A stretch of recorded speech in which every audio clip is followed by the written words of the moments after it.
The more humanity strays from its origin, the more we deny our bond with nature, the farther from perfection we become. We are the only creatures on the planet that use symbols in reference to something else. We use symbols for absolutely everything the mind can conceive of. There is at least one word or icon or gesture to insinuate everything our five senses can detect and then some. But along with this beautiful gift comes a flaw. Most people are unwilling to seek and create their own interpretations of these symbols. Instead, they blindly submit to preconceived definitions and connotations given by sources unknown. Because of this, many things have been predetermined in our understanding of life without our knowledge. Words can be perverted and used to manipulate rather than to inform. Symbols can be used to segregate rather than unite. And those given the responsibility and authority to disseminate information to the public possess the ability to do with it what they choose. Listen carefully.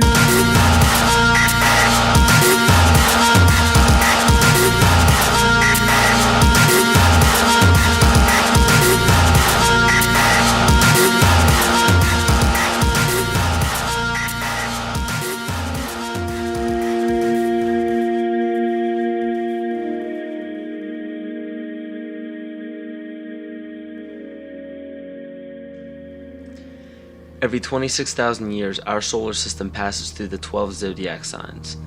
Ancient civilizations such as the Hopi, Egyptians, Cherokee, Apache, and the Mayans were aware of this great cycle and developed calendars according to it. This cycle stems from many different occurrences in nature, such as the sun's orbit around Alcyon, the central star of Pleiades, as well as the 260-day cycle of human gestation. This cycle is broken down into 5 subcycles of 5,125 years each, which were thought to have their own age. The Aztec calendar or Mesoamerican sunstone depicted each cycle being destroyed by one of the 5 elements. The cycle we are currently in is the age of the 5th sun, 3113 BC to 2012 AD. More precisely, this great cycle ends December 21st, 2012. Mayan cultures and civilizations were aware of this end date, and Nostradamus even prophesied about it. For Earth, which we are currently in now, is also known as the movement, shift, evolution, and consciousness. Living Maya timekeepers proclaim that the Earth has been through fire, earth, air, and water. The final element is ether, or center. The Hopi believe that the 4th world of destruction closes and the 5th world of peace begins on December 21st, 2012. The Great Cycle is broken down into what the Mayans believe to be 13 Bactans. Earth began its 13th Bactan in 1618, which was known as the Triumph of Materialism, as well as the Time of Great Forgetting, in the prediction that humanity will lose the awareness of their true bond with nature by means of external possessions. This is where ego and domination became the predominant ambition of the civilized world. Not surprisingly, this time frame was precisely when the worldwide coordination of Pope Gregory XIII forced the 12-month calendar as well as the first mechanical clock onto indigenous peoples. This is what's known as the error in time. Before the inception of the 2 instruments by the Roman Catholic Church, each year was divided into 13 moon cycles with 28 days each. But the most detrimental part of these 2 instruments is the insinuation that time was something external, something inorganic and outside the body that we must watch and obey. The 7th century Mayan prophet Pacalvatan left a powerful message for future generations of evolution. If humanity wishes to save itself from biospheric destruction, it must return to living in natural time.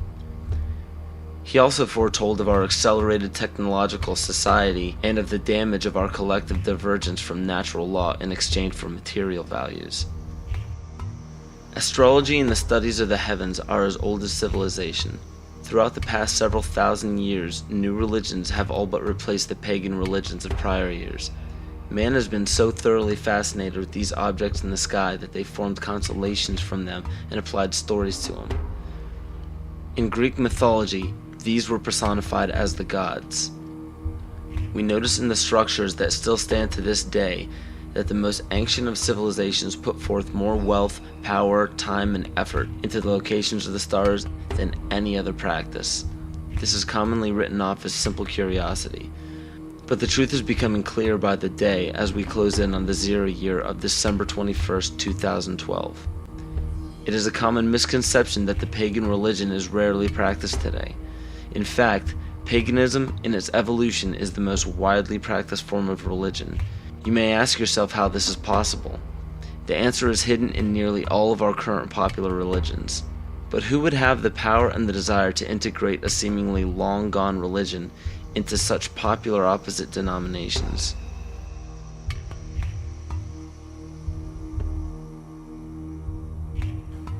Dr. Adam Weishaupt was born on February 6, 1748 in Ingolstadt in a city in Bayern, or Bavaria, Germany. This interesting character was the son of a rabbi and converted to Catholicism after his father's death. After studying French philosophers such as Voltaire, he supposedly learned the teachings of Satanism in the French royal court. World-famous central banker Mayer Amschel Rothschild of the Rothschild dynasty chose Weishaupt to create the Coven of Golden Dawn, which to this day is Rothschild's private coven. Amschel Rothschild, for those who are unaware, instigated the American Revolution, America's supposed liberation from Britain. Rothschild instructed Weishaupt to create the ancient illuminated seers of Bavaria. This is better known as the Order of the Illuminati. The name in Luciferian teachings means the bearer of the light, the illuminated, or the enlightened one. The Areopagite, or tribunal, was the inner circle of the Supreme Order, and were the only ones privy to secret meetings. In Nesta Webster's book, The World Revolution, she states, "The art of Illuminism lay in enlisting dupes as well as adepts, and by encouraging dreams of honest visionaries or the schemes of fanatics, by flattering the vanity of ambitious egotists, by working on unbalanced brains, or by playing such passions as greed and power to make men of totally divergent aims serve the secret purpose of the sect. People with money were welcomed but kept oblivious to actual secrets. The purpose is to win power and riches, to undermine secular or religious government, and obtain the masters of the world." The goal of the order was and still is to one day deliver the human race from all religion. Progression through the political and religious hierarchy was obtained by blackmail in the form of bribing people in power with sex from local prostitutes.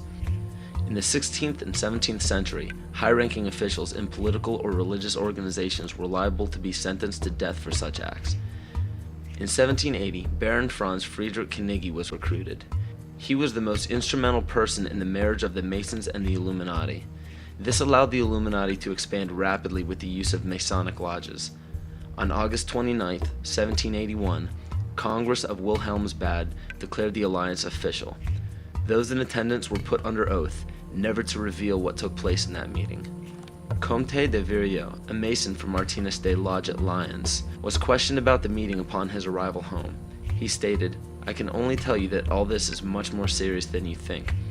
The conspiracy which is being woven is so well thought out that it will be, so to speak, impossible for the monarchy and the church to escape it." He later denounced the Illuminati. Sir John Dee. John Dee was a servant to Queen Elizabeth Tudor of the Tudor dynasty. John Dee was the head of the British Secret Service, the MI5. He was also known for the practice of black magic and his affiliation with the occult. If this is your first time hearing about the occult, or are unaware of its dominance in the world to this day, pay close attention. Pagan symbols, gods, rituals, and doctrines are the basis for most every religion practiced throughout the world. The Christian or Catholic symbols of the cross derive from the solstice and the equinox division lines on a zodiac calendar. The word heaven is in reference to what pagan religions referred to as the heavens, or galactic bodies. And the crossing of the age of Pisces into Aquarius is actually in reference to constellations, which interestingly enough occur at the exact same time as the great cycle prophesied by the Maya, as well as many other cultures. As said before, pantheistic rituals are prevalent in all monotheistic religions today. Circumcision is a pagan ritual, marking males in a ceremonial fashion. Weddings are pagan by nature in the wearing of a ring, which symbolizes the ring of Saturn. Funerals follow the same pagan-derived ritual when a sacred geometrical tomb is placed over a grave to embody and immortalize the spirit. Baptism is a ritual to submerge a child in holy water to symbolize the renewal of life, just as rain replenishes the earth. The Holy Grail filled with wine is a representation of the blood that comes from the birth canal during menstruation, not the blood of Christ. This ritual was taken over by the patriarchal society. Males could not give life as women do, so to symbolize a male giving life was to draw blood, which could only be done by injury.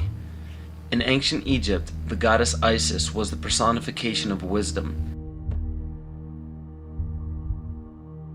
Pharaoh Akhenaten changed the worship to himself as he proclaimed himself Amun-Re, the sun god. The word Amen at the end of a prayer spawned from the praise given to Amun-Re.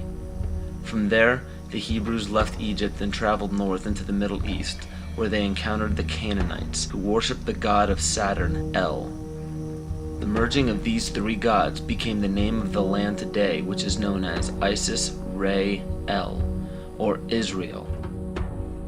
98% of Judaism is based around the worship of Saturn. And the sacred day of worship is Saturday. The worship practice on Sunday is originated from the Egyptians who worshipped the sun god. Most people simply pass these things off and never question their origins, but this just scratches the surface of the pagan influence over the present day. It is not just found in religions, it is found right here in our own backyard.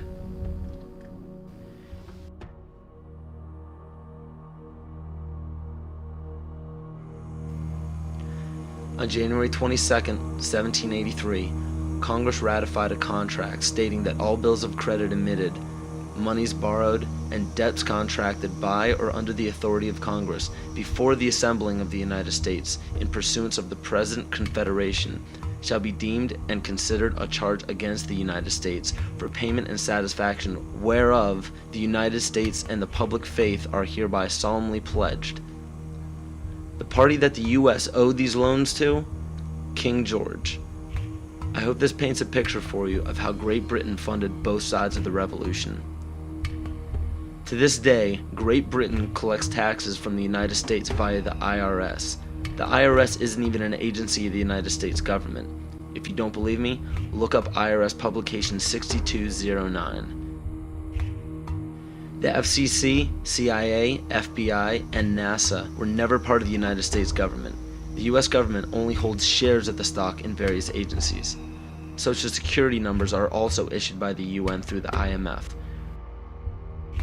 The Civil War, which lasted from 1861 to 1865, was also instigated by Amschel Rothschild to divide the United States and force it into debt with a central bank. The goal was to put the country of the US back into the hands of Britain through huge loans taken out for munitions. To do this, it was crucial to put a controversial issue in limbo such as slavery. Knowing full well that the Declaration of Independence would create an uproar among southern states that depended heavily upon slave labor, it was signed in Philadelphia, Pennsylvania by 35 people, 33 of whom were Freemasons.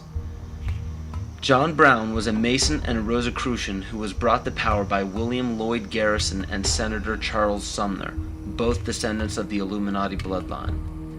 With the help of the New York Times, John Brown was built up to be a hero in the anti-slavery movement.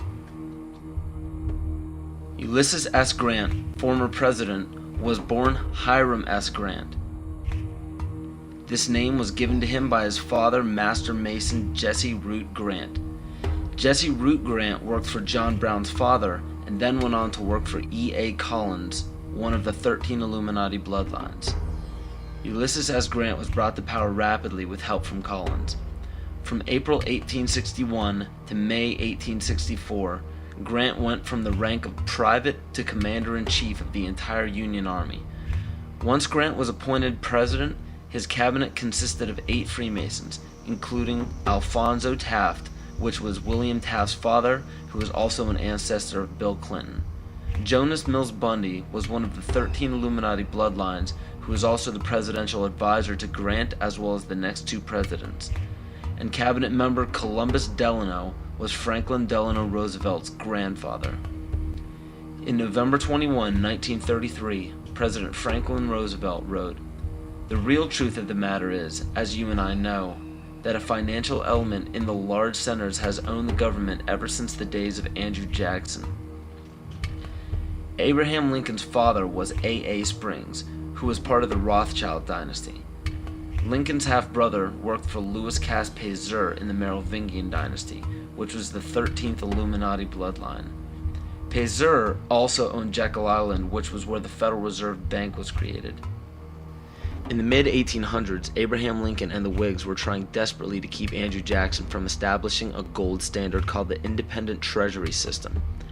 Lincoln and his party fought to set up a central bank, making such public speeches as, "Under a gold and silver standard, all will suffer more or less, and very many will lose everything that renders life desirable."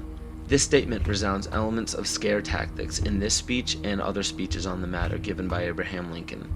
They give no real evidence or explanation. In the early 1900s, after a failed attempt for Woodrow Wilson to set up what was called the League of Nations following World War I, Wilson and his advisor, Colonel House, set up the Institute of International Affairs. This institute had two branches, one set up in England called the Royal Institute of International Affairs, and the Council on Foreign Relations was incorporated as the American branch in New York on July 29, 1921. Founding members include Colonel House, J.P. Morgan, John D. Rockefeller, and a few others. A national income tax was declared unconstitutional in 1895 by the Supreme Court, but a constitutional amendment was proposed in Congress by Senator Nelson Aldrich. This makes much more sense when you notice that Nelson Aldrich was also known as being the authentic voice of J.P. Morgan, and later married into the Rockefeller family. Today, 27 to 35% of American workers' pay is taxed, and this money goes to a central bank called the Federal Reserve, or the Fed.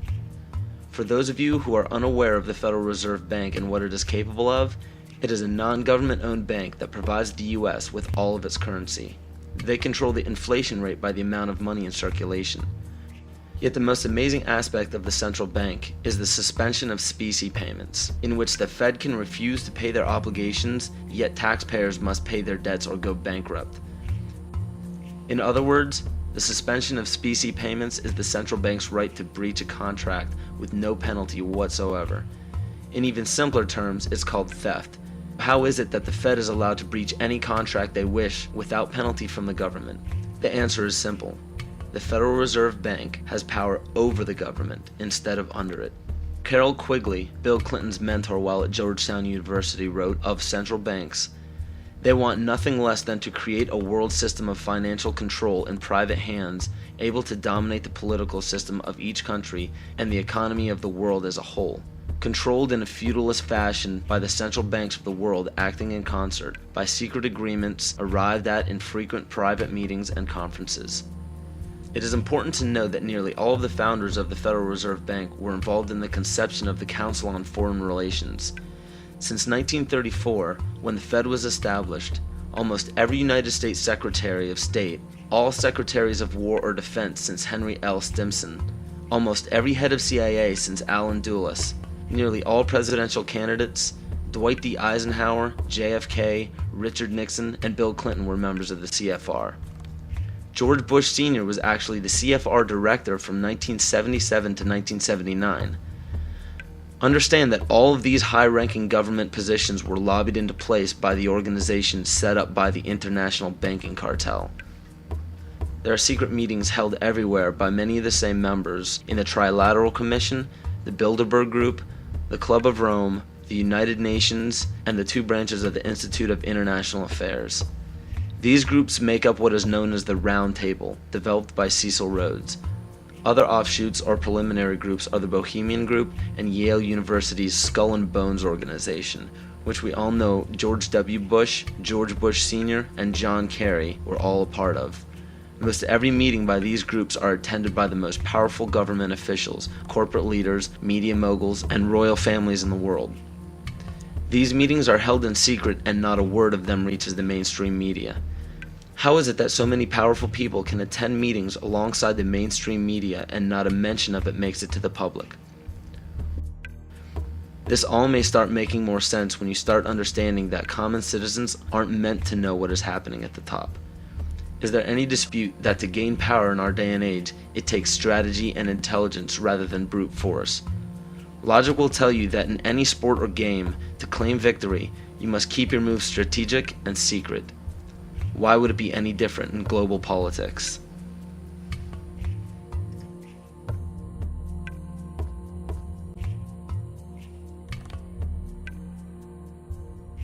If I bring up Chess Master up here and ask him, what are the principles, Wojciech, and become a master of the game of chess, he'll say these four things. He'll say that you need a sense of patience. Now, if you don't have patience, don't even try to begin the game to learn it. He'll say you need a sense of timing. If you don't have a sense of timing, don't open the book. You have to have knowledge of your opponent, right? And then the fourth one that they'll tell you is that you need to have the willingness to make any and all sacrifices. Now, ladies and gentlemen, why are the dark side winning the game? It's because they've got infinite patience. They've been working on one thing for 50,000 years. I call that patience. They got a brilliant sense of timing because they know all about the astrology and the divination that we forgot, that our agricultural ancestors all knew about. Well, we're with the Julian calendar and we're not interested in any of that stuff anymore. We're slaves of the watch, but we don't know about the higher time to rule our own lives by. They have amazing knowledge of you. Right? They have intense knowledge of us, their enemies. And the fourth one is the clincher, isn't it? Because they're willing to make any and all sacrifices when and wherever they need to do it. But Adolf, that would break our treaty. You're a good guy. Why, you hate war. You wouldn't go back on your word. Are you kidding?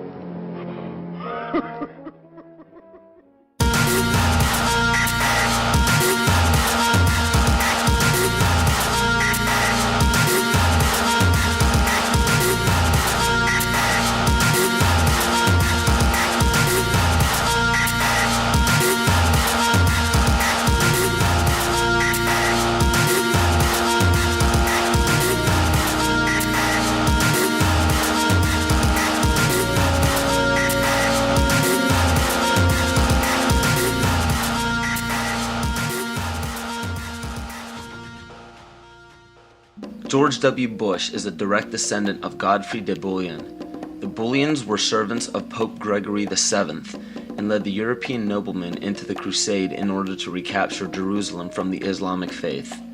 He became the first king of Jerusalem and Duke of Lower Lorraine, which was known as a major region for the bloodline linked to the Illuminati.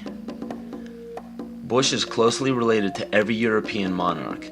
He is the 13th cousin of Queen Elizabeth and Prince Charles. He also has kinship with every member of the British royal family, the House of Windsor. The House of Windsor is known for abandoning their German names after World War I due to criticism of the people. A lesser-known fact about the House of Windsor, however, is the heavy funding contribution to bring Adolf Hitler to power in the rise of World War II. The swastika is actually a symbol of the sun, referencing to the sun order of the occult. The word Nazi is actually Nazi, one of the Anunnaki children of Mother Goddess Ninharsag in the Sumerian texts. And even the word Holocaust is actually Yiddish for burn, sacrifice, offering.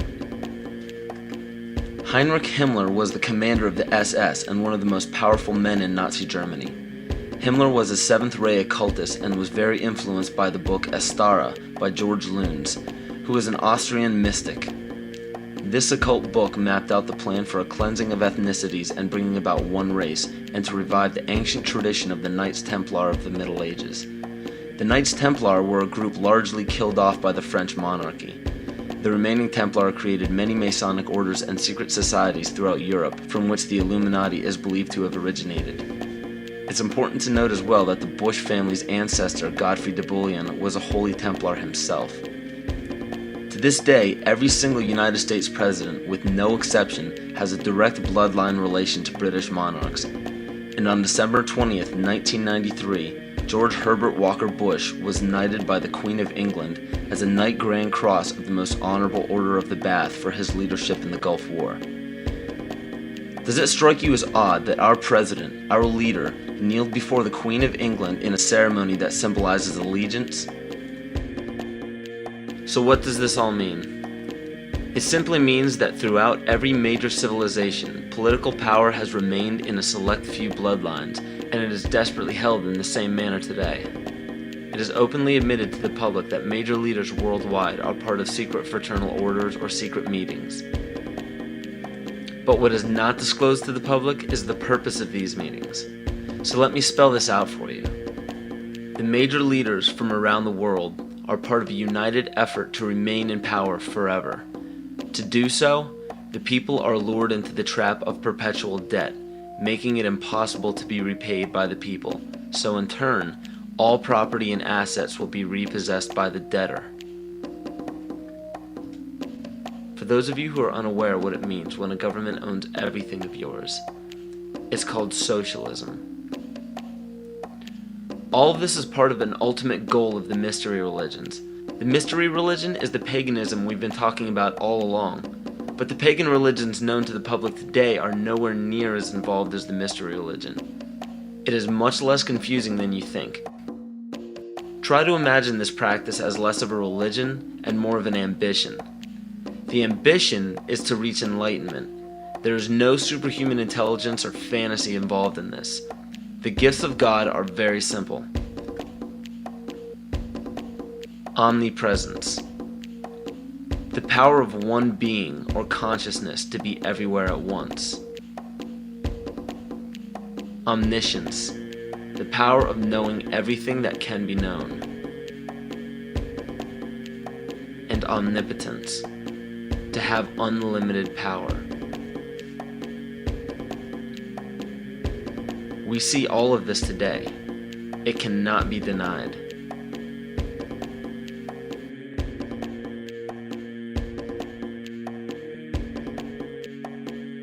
If you still don't believe that the mystery religion is present today, just look around you. There are literally thousands of statues and emblems of ancient religions on every political establishment.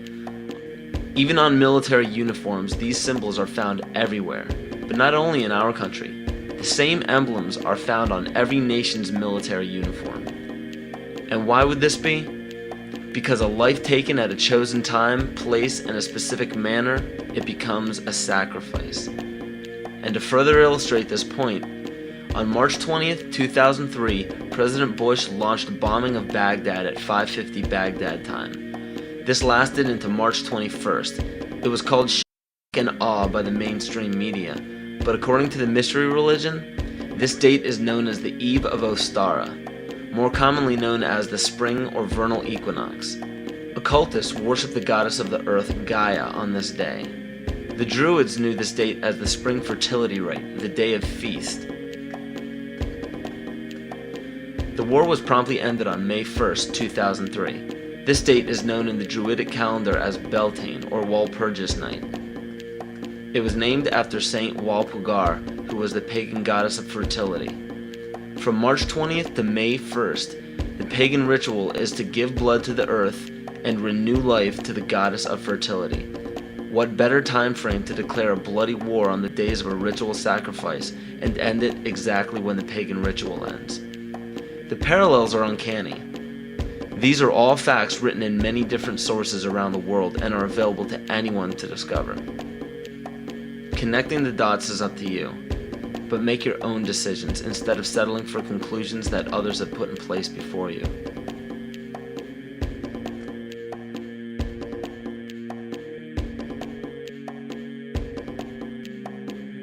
The right answers are what you decide are the right answers. Maybe everything I'm telling is wrong. I mean, I could tell you what I think happens to be more or less right, but there isn't any reason why you should pay any attention to it.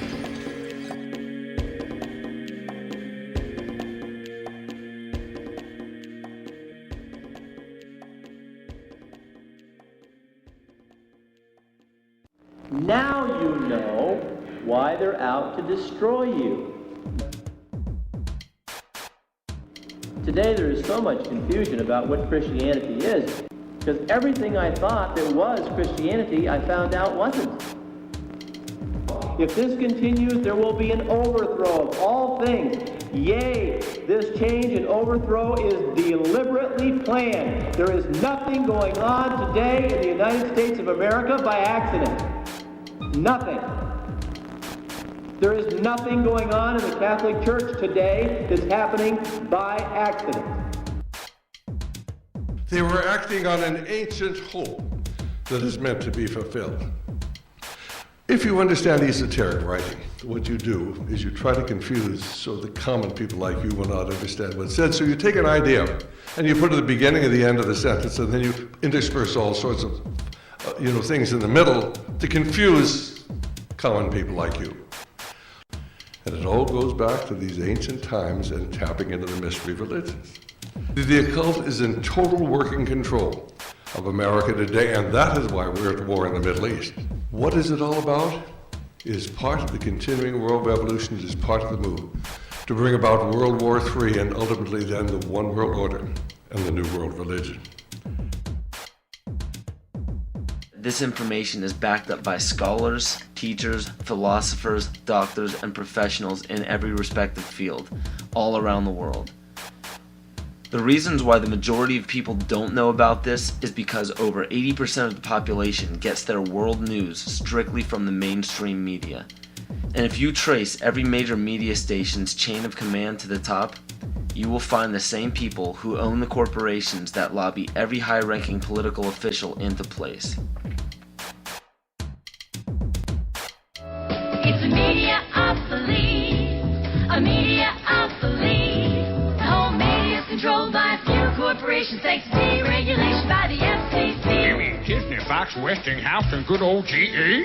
They own networks from CBS to CNBC. They can use them to say whatever they please and put down the opinions of anyone who disagrees. Or stuff about PCBs. What are PCBs? They come from electric power plants built by Westinghouse and GE. They can give you lots of cancer that can hurt your body. But the big shots don't care. They're all sitting pretty thanks to corporate welfare. What's that now?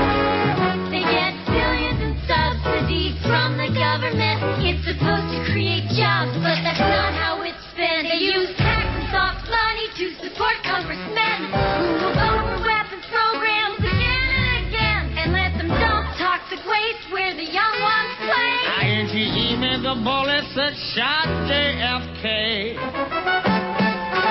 You contribute to this chain every time you buy a product sponsored on this show. That's what NBC doesn't want you to know. So the next time, please stand by, please stand by. If these is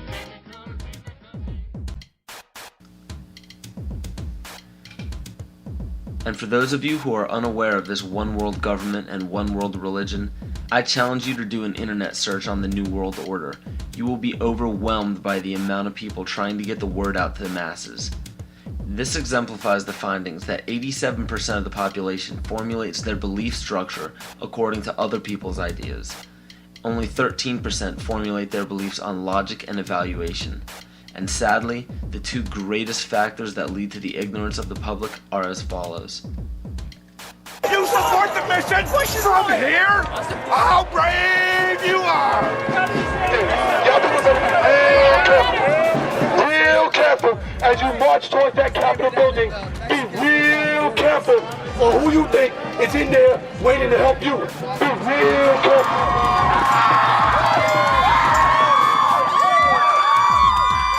Groupthink. We're well on our way to a one-world government. Unless we, the people, say no, this will not be tolerated. It is a term to describe a group unwilling to look beyond the overall consensus of the herd. Many times, it is out of a lack of drive or ambition to ask original questions to arrive at genuine answers. But more importantly and dangerously, it is also an occurrence that spawns from the fear of looking foolish in front of peers. Move to another country. We don't want you here. Both religion and politics are forms of groupthink. Words such as patriotism and faith are both fancy words that ultimately mean blind submission. Supposedly, it is considered heresy or unpatriotic to question the words of your leader. So the fear of upsetting the superior higher power has forced the herd to practice groupthink regardless of what it leads to. And one of the greatest examples of groupthink is the stigma given to conspiracy theories. The phrase conspiracy theory gives a distinct impression to the average person. The JFK assassination, Area 51, Roswell, government cover-ups, strange disappearances. These subjects probably sound a bit too fantasy for the average person, and it's quite understandable. They're supposed to sound made up. Throughout the mistranslation of time and embellishment of these stories, facts were added or omitted. Some may be true and some may be false, but one thing is for sure. If a global secret needed to remain hidden yet began emerging among the public, the best cover-up is to embellish or alter the story until it sounds ludicrous. So what happens when the secret involves the government and the government has intimate ties to the mainstream media, and the mainstream media, as said before, has been proven to sway at least 80% of the public's opinion? The logic is undeniable. Media in every form is put in place to make people feel stupid for even keeping an open mind towards conspiracy theories. Movies, books, fairy tales, and folklore are all tools to make the average person feel insane for supporting or believing in a conspiracy. And why shouldn't they? Our leaders have no problems telling us not to investigate or believe in these theories. Let us never tolerate outrageous conspiracy theories concerning the attacks of September the 11th. Malicious lies that attempt to shift the blame away from the terrorists themselves. The most basic of pagan practices is the control of human population to have a perfect balance between man and nature. The goal is to bring the population down to 500 million, which is over a 90% reduction in humanity. Now that we have abandoned everything we've been trained to think prior to this moment, we can start looking at the world for what it is, instead of what people tell us it is. Open your eyes today as if you've never seen the world before, and you will begin to notice that the goal of population reduction is everywhere around us.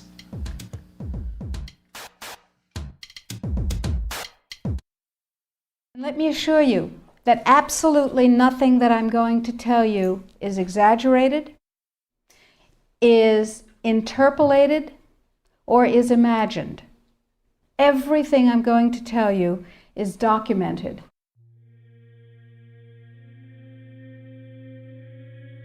He who controls food controls the world. Well, they said in 1962, we're going to work toward total global implementation of Codex Alimentarius on December 31st, 2009. They were sort of guidelines. Now, Codex Alimentarius Commission is administered by the World Health Organization, WHO, and the FAO, the Food and Agriculture Organization. They fund Codex and they run it at the request of the UN. So they're mommy and daddy to Codex Alimentarius. In 1994, Codex, with no notice here in this country whatsoever, declared nutrients, put on your intellectual seatbelts, declared nutrients to be toxins. They're poisons. Under Codex, every dairy cow on the planet must be treated with Monsanto's recombinant bovine growth hormone.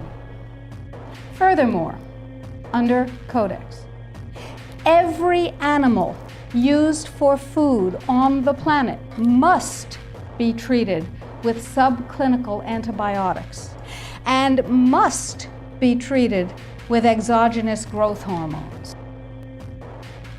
If you do the numbers in the WHO-FAO projections, the epidemiological projections, they estimate, not I, that just the vitamin and mineral guideline alone, when it goes into global implementation on December 31st, 2009, will result in a minimum of 3 billion, that's B, bad, big, billion deaths. 1 billion through simple starvation. Those folks who die are not particularly economically successful from the point of view of the corporations. But the next 2 billion, they will die from the preventable diseases of undernutrition. Who will live? Probably those people who are wealthy enough and powerful enough to have their own pushers of clean food and nutrients. So we need your help, because the United States leadership is what's going to literally save the population of the planet. The UN has put out dozens of public documents where they're calling for an 80% world population reduction. In fact, at the Beijing Women's Conference, the World Conference, back in 1997, the head of the UN Food Program said, "We will use food as a weapon against the people."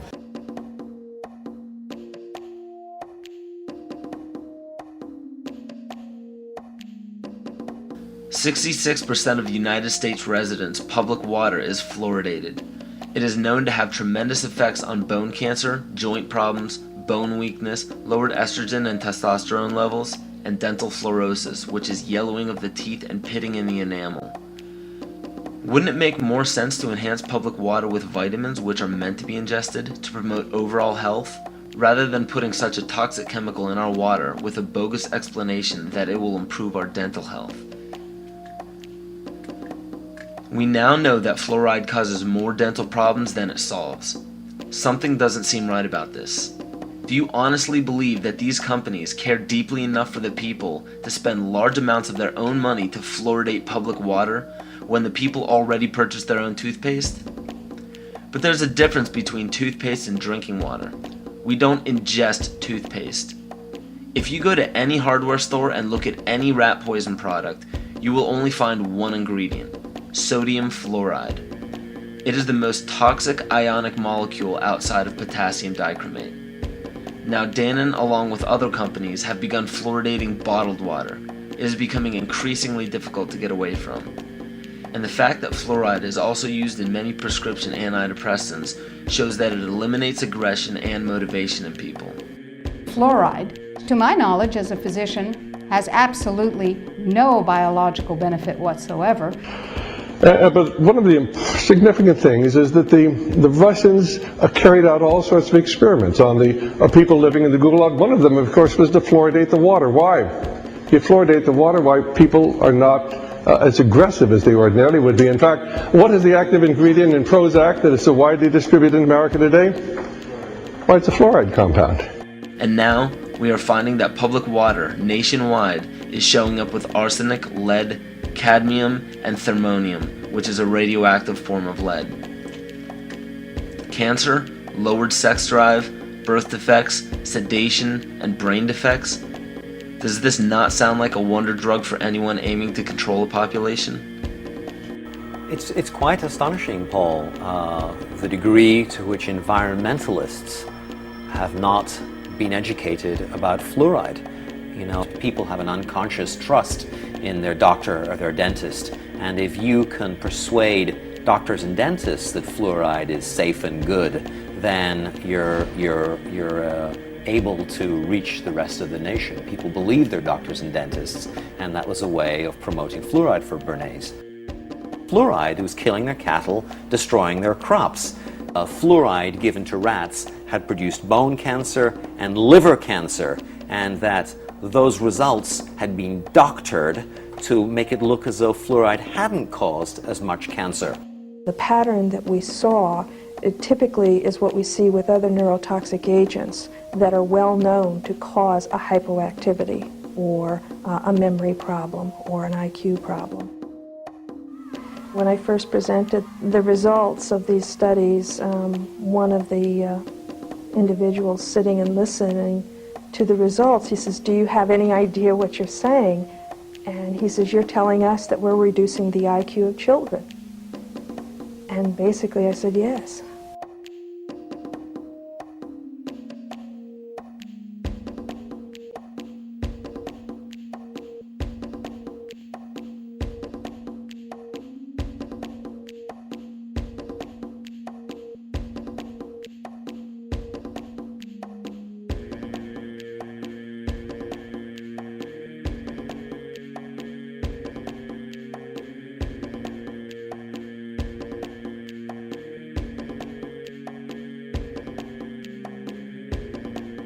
Aspartame. the artificial sweetener found in almost every low-sugar or sugar-free product on the market. First of all, aspartame is made up of three things: methanol, which of course is what produces blindness, aspartic acid, and phenylalanine. These are all poisons. Aspartic acid, of course, produces brain lesions.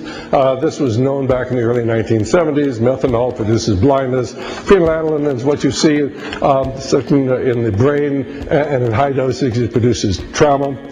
We're not making this all up. The FDA did publish back in, I think it was the 80s, they did publish the 92 potential side effects of aspartame. And they do, these side effects are quite, are extremely serious. Things like dizziness, problems with balance, abdominal pain and cramps, changes in vision, seizures and convulsions, etc., etc.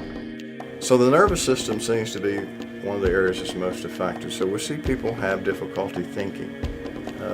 They feel like they're walking around in a cloud or a fog. Yet despite all of these harmful effects, Donald Rumsfeld pushed it out into the stores in over 5,000 products when he was CEO of Searly, the company that manufactured aspartame.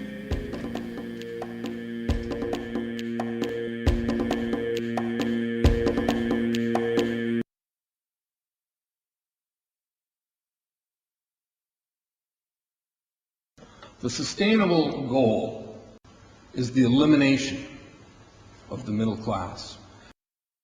The world cannot support 6 billion people.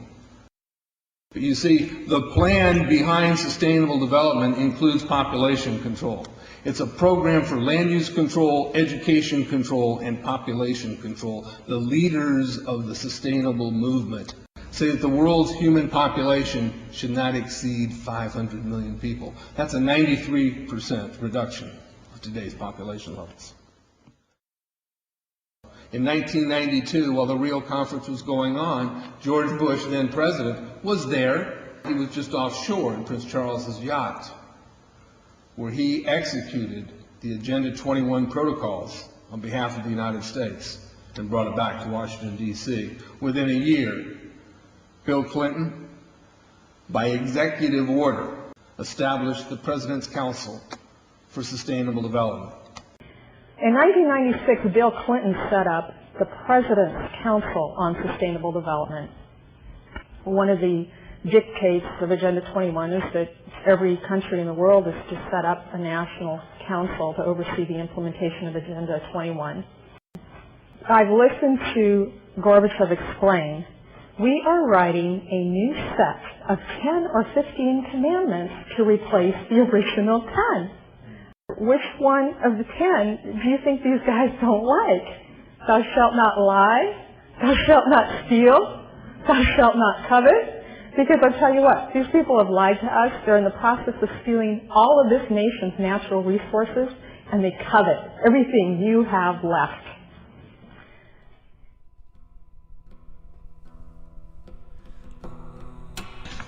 To explain the map, the red are areas that are to be off limits to human beings. If you live there, you won't. The yellow areas are the areas for major control of all human activity. If you live there, you won't. The black dots are the smart growth zones. That's where human beings are to be stacked and packed in small living units along rail tracks.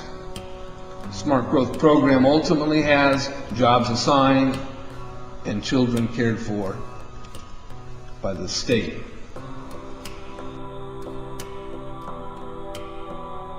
And in conjunction with Codex Alimentarius, food will be limited and water consumption will be decreased to 10 gallons per day per person. That is over a 90% reduction in people's average daily water consumption. And along with shortages of food and water, the food we will be provided with will be genetically manipulated and nutrient deficient.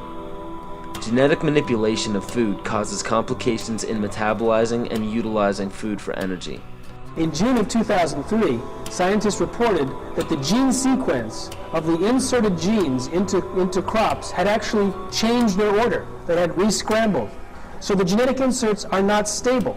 Another laboratory confirmed this and found that it had changed in the same varieties in different ways that they had tested. So not only is it unstable and changing, it's not even uniform in the way it's changing. This is incredibly dangerous. Nutrient deficiencies due to Codex's planned vitamin and mineral ban will cause billions of preventable diseases. Both of these will ultimately lead to billions of deaths. The question is then, how do they do it? How in the world are they getting this agenda from the international level down to the local level? Well, they've got a plan for that too. Now, on the environmental side, there's probably a number of different plans, but from the environmental side, you have an organization called the IUCN, the International Union for the Conservation of Nature. Been in existence since the United Nations was created. It's not part of the United Nations Charter. It's a scientific advisor to the United Nations. But through the IUCN, such programs as ecosystem management, American Heritage Rivers, the Clean Water Initiative, the Endangered Species Act, and all the rules and regulations of the EPA, U.S. Fish and Wildlife Service, the U.S. Forest Service, the U.S. Park Service, and so forth. They also discuss property rights in this particular document. They say that property rights are not absolute, they're not unchanging, they're not inalienable like our Constitution and the Declaration of Independence of the states. Rather, they are a complex, dynamic, and shifting relationship between two or more parties over space or time. In a biocentric approach, says the IUCN, the rights of nature are defended first and foremost on the grounds of the intrinsic value of animals, plants, rivers, mountains, and ecosystems, rather than simply on the basis of the utilitarian value or benefit to human beings. In other words, nature comes first. Nature's needs comes before man's needs. In a religious context, it's called pantheism, the belief that nature is God. It goes on to say, even worse, people are then members of a community of beings, like human beings, living and non-living. So a rock is now elevated up to the status of a human being, and they are both equal in the eyes of this belief system. It's not hard to imagine that if you believe that humans are the cause of all the Earth's problems, that we're overpopulated. They give two solutions, and only two, to this problem. The first is that it's estimated that an agricultural world in which most human beings are peasants should be able to support 5 to 7 billion people. Well, folks, we have 6 billion people right now. That means all of us in this room, or nearly all of us in this room, are going to have to become agrarian peasants if we use this solution. In contrast, they go on to say a reasonable estimate for an industrialized world society at the present North American material standard of living would be 1 billion people. So if we wanted to maintain our current standard of living, we would have to reduce the Earth's human population by somewhere around 70%.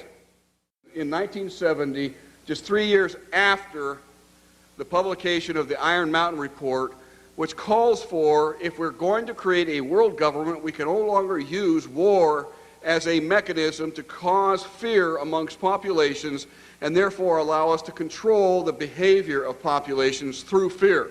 And they settled on, in 1967, in their publication called the Iron Mountain Report, the environmental holocaust. In 1970, 3 years after that publication, Foreign Relations began to publish a series of articles describing the ecological holocaust that was facing the world.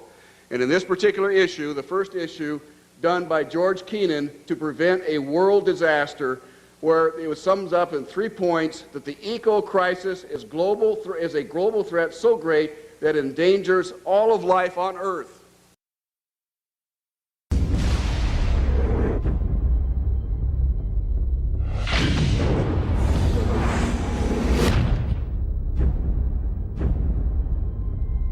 If you look at the 10 hottest years ever measured, they've all occurred in the last 14 years, and the hottest of all was 2005. We are causing global warming. This is really not a political issue so much as a moral issue. Temperature increases are taking place all over the world, and that's causing stronger storms. Is it possible that we should prepare against other threats besides terrorists? The Arctic is experiencing faster melting. If this were to go, sea level worldwide would go up 20 feet. This is what would happen in Florida. Around Shanghai, home to 40 million people. The area around Calcutta, 60 million. Here's Manhattan. The World Trade Center Memorial would be underwater. Think of the impact of a couple 100,000 refugees, and then imagine 100 million. Those who deny global warming are just flat out wrong. Ellen Goodman from the Boston Globe wrote, let's just say that global warming deniers are now on par with Holocaust deniers. Scientists silenced for questioning the threat of global warming. I know that I've had several friends who have essentially been told that if you speak out on climate change, you must do so as an independent citizen. If you do so through our organization or through our institution, you will essentially be fired. Once you realize how many holes there are in the consensus solution, you may begin to open up your mind to the other side of the global warming debate as a whole. The only consensus I'm aware of is that it's warm in the last century. They completely ignore the fact that there's this thing called the Oregon Petition that was signed by 19,000 professionals and scientists who don't agree with the idea that we are causing climate change. I can't tell you how many calls I've received from parents saying their kids are now being shown an inconvenient truth completely unchallenged, not just in science class, but in art and math classes. I have to speak out and say that the science we have is still incomplete. And the science we're being told by the IPCC is really incorrect science. Global warming, paradoxically, causes not only more flooding, but also more drought. Big hurricanes, tornadoes, fearsome diseases, polio, tuberculosis, West Nile virus, avian flu, SARS, polar bears that have actually drowned, mosquitoes, caterpillars, communism, it's slavery, global warming. Global warming, global warming.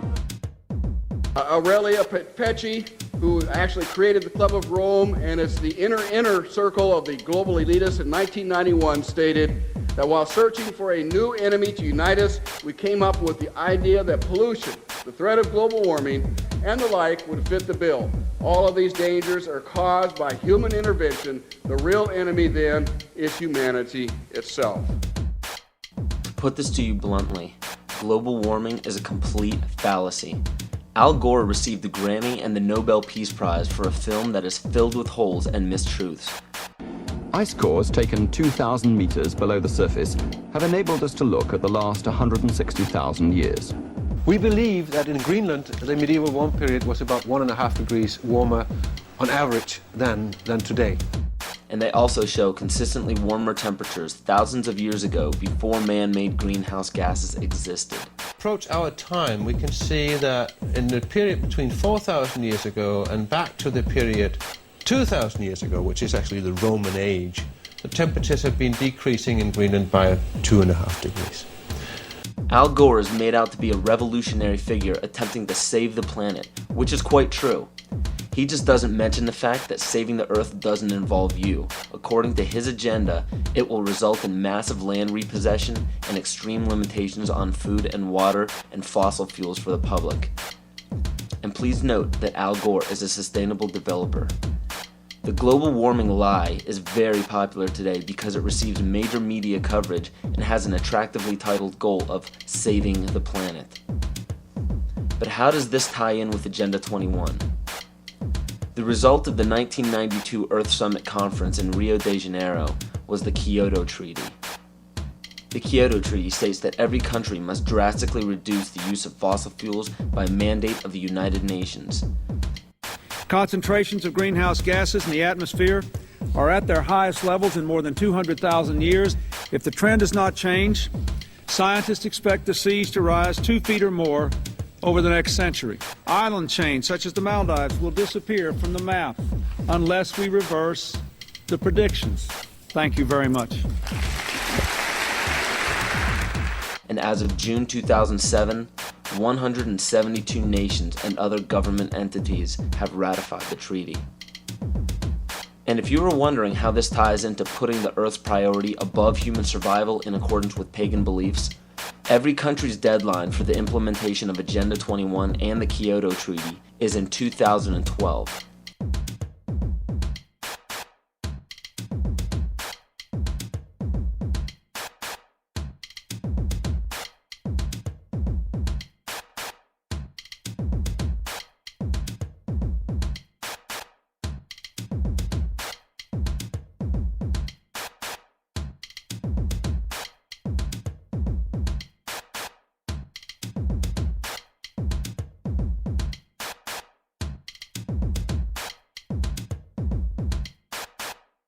And if this wasn't enough, when the Pentagon was damaged in 9/11, they set a goal to have a completely new and improved Pentagon in December of 2012.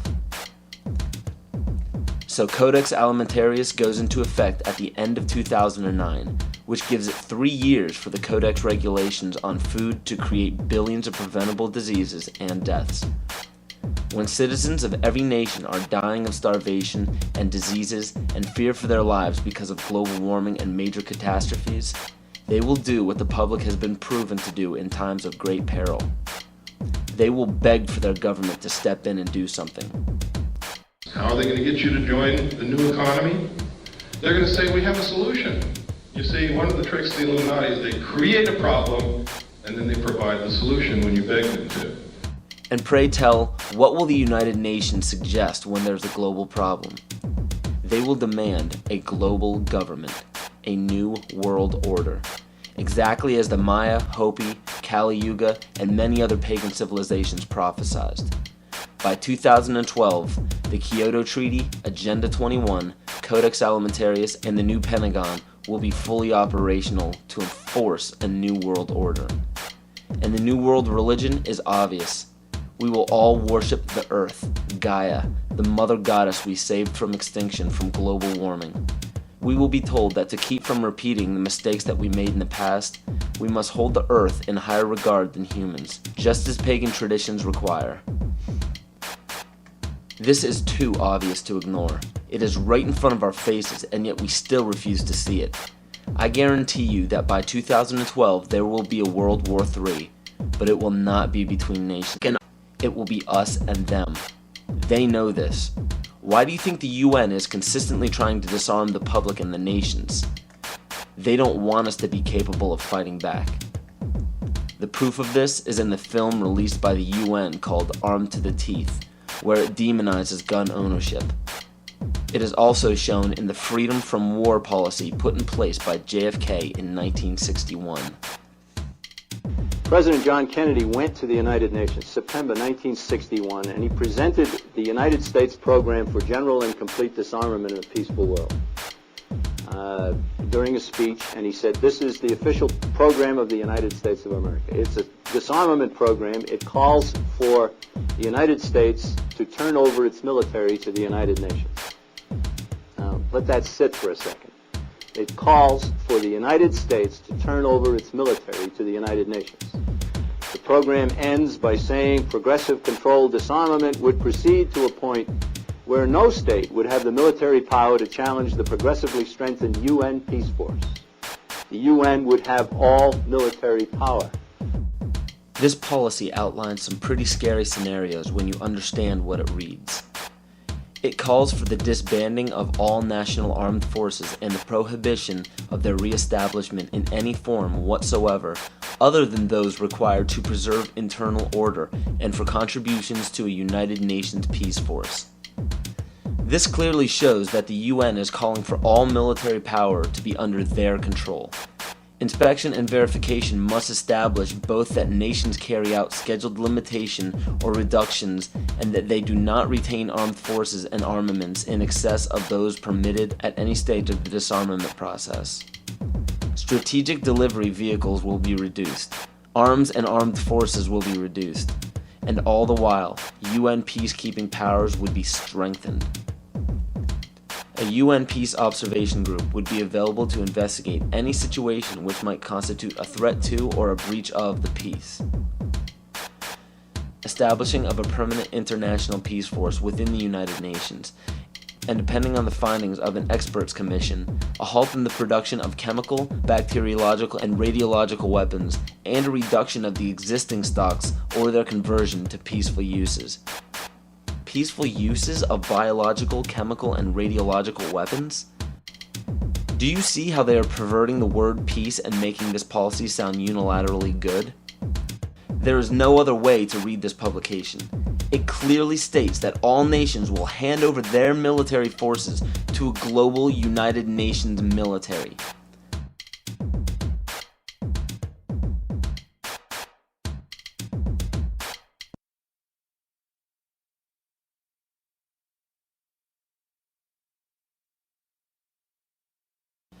The US population is currently around 300 million. The national debt is currently around 10 trillion.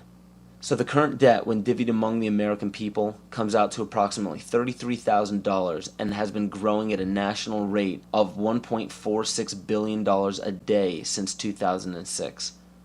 Now with electronic banking, wire transfers, and credit cards, people have less physical custody of their money.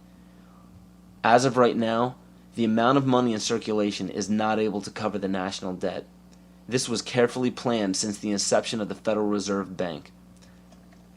And the next planned step by the elite is already in play. George Bush signed a bill implementing the North American Union. President Bush signed a formal agreement that will end the United States as we know it. And he took the step without approval from either the U.S. Congress or the people of the United States.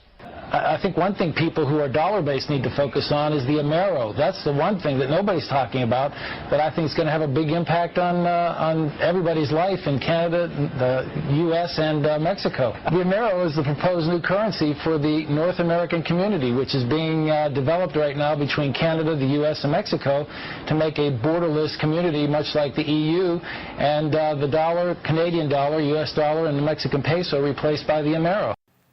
You see, the domination of government by business is called fascism. And I'm kind of wondering how many people know what NAFTA is, the North American Free Trade Agreement. Because under Chapter 11 of the NAFTA agreement, NAFTA tribunals trump all U.S. law if it conflicts with either A, World Bank's International Center for the Settlement of Investment Disputes, or B, UN Commission for International Trade Law. Now, that sounds scary enough, but when you understand what that reads, it also gives the power to violate the First and Second Amendment, which is saying, bye-bye to the Constitution. This will weaken national sovereignty and bankrupt the dollar we use now. After this happens, the Fed will call in all debts. When the debts cannot be repaid by the people, assets will be seized. And by this, I mean absolutely everything you own, including your property, your home, your vehicle, your furniture, and the clothes on your back. This plan is already in progress. And when it takes place, you will literally be owned by the Federal Reserve Bank. This is how Agenda 21 will be implemented. The seized land will be given back to nature, and the people will be placed in smart growth megacities.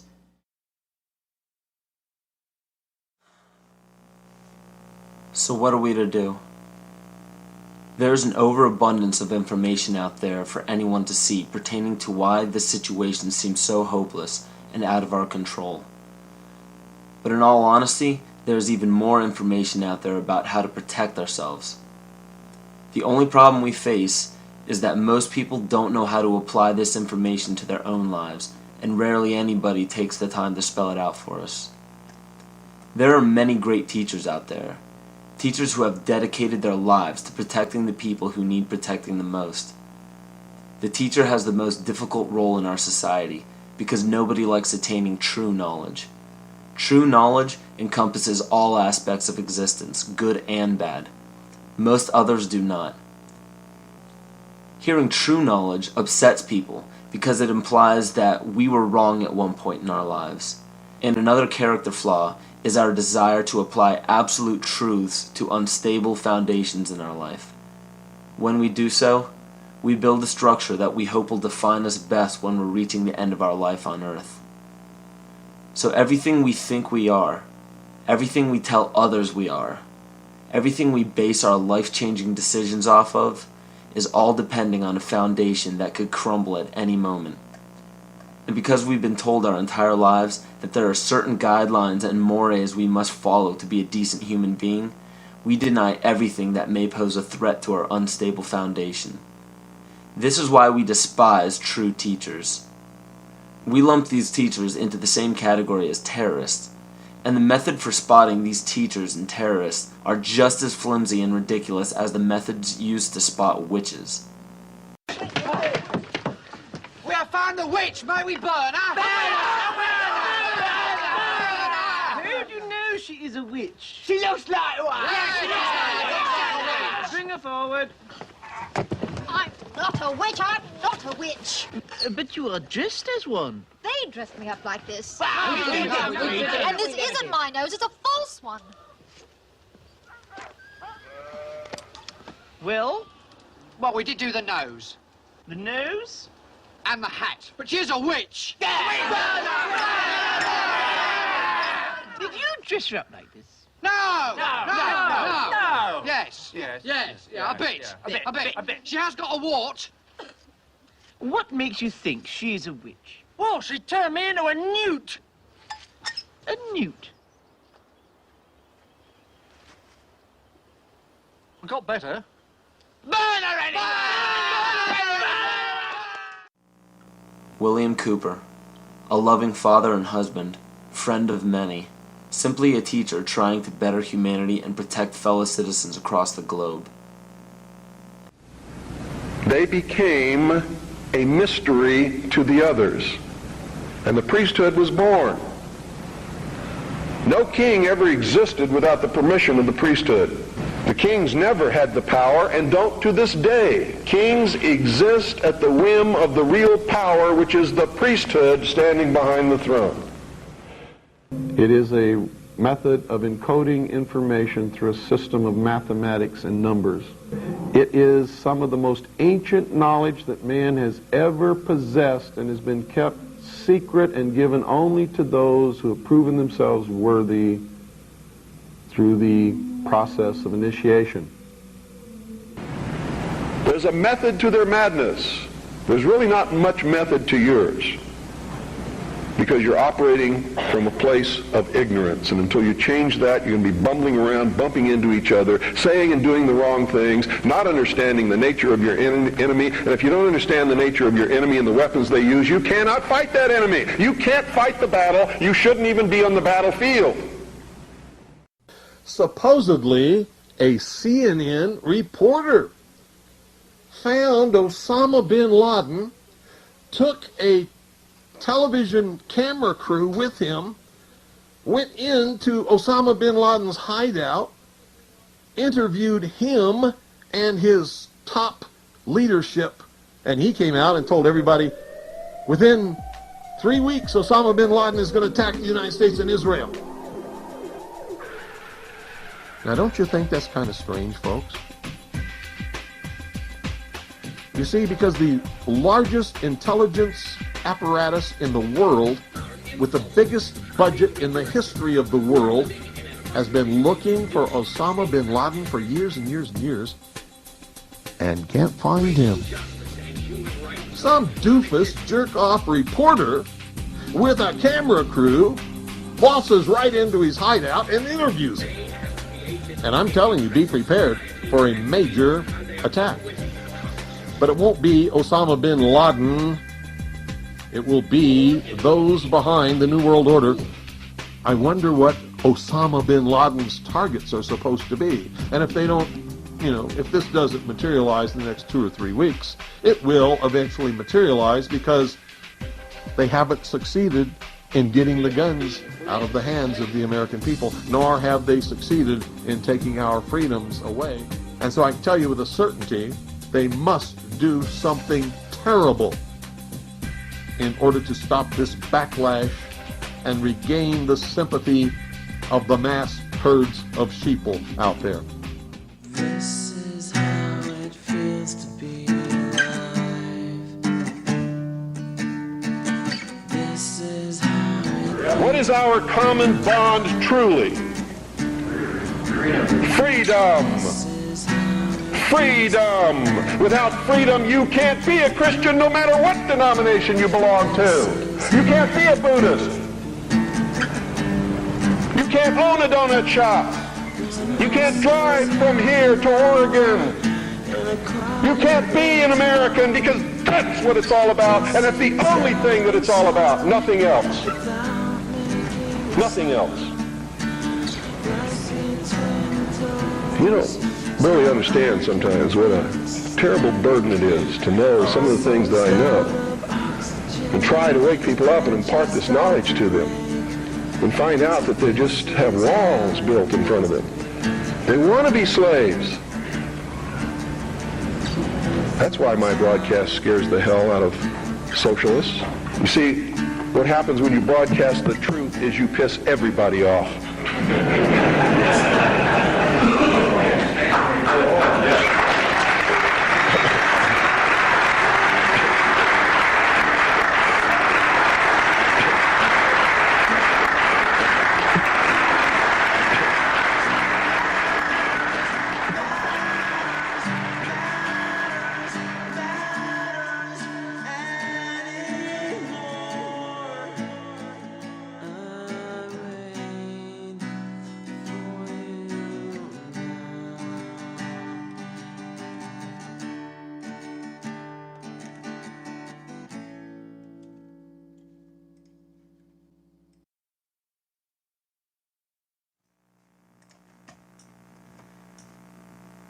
I maintain that the only true salvation from any oppression or enslavement is self-empowerment, knowledge, consciousness.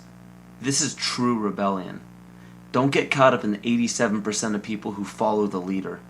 People who think that they are rebels because they denounce authority simply because it's the latest fashion. Don't march the streets claiming that you are the enlightened one because you read a book or saw a film that gave you a glimpse into an uncommon knowledge. Don't scream phrases into a megaphone that you borrowed from another person's research.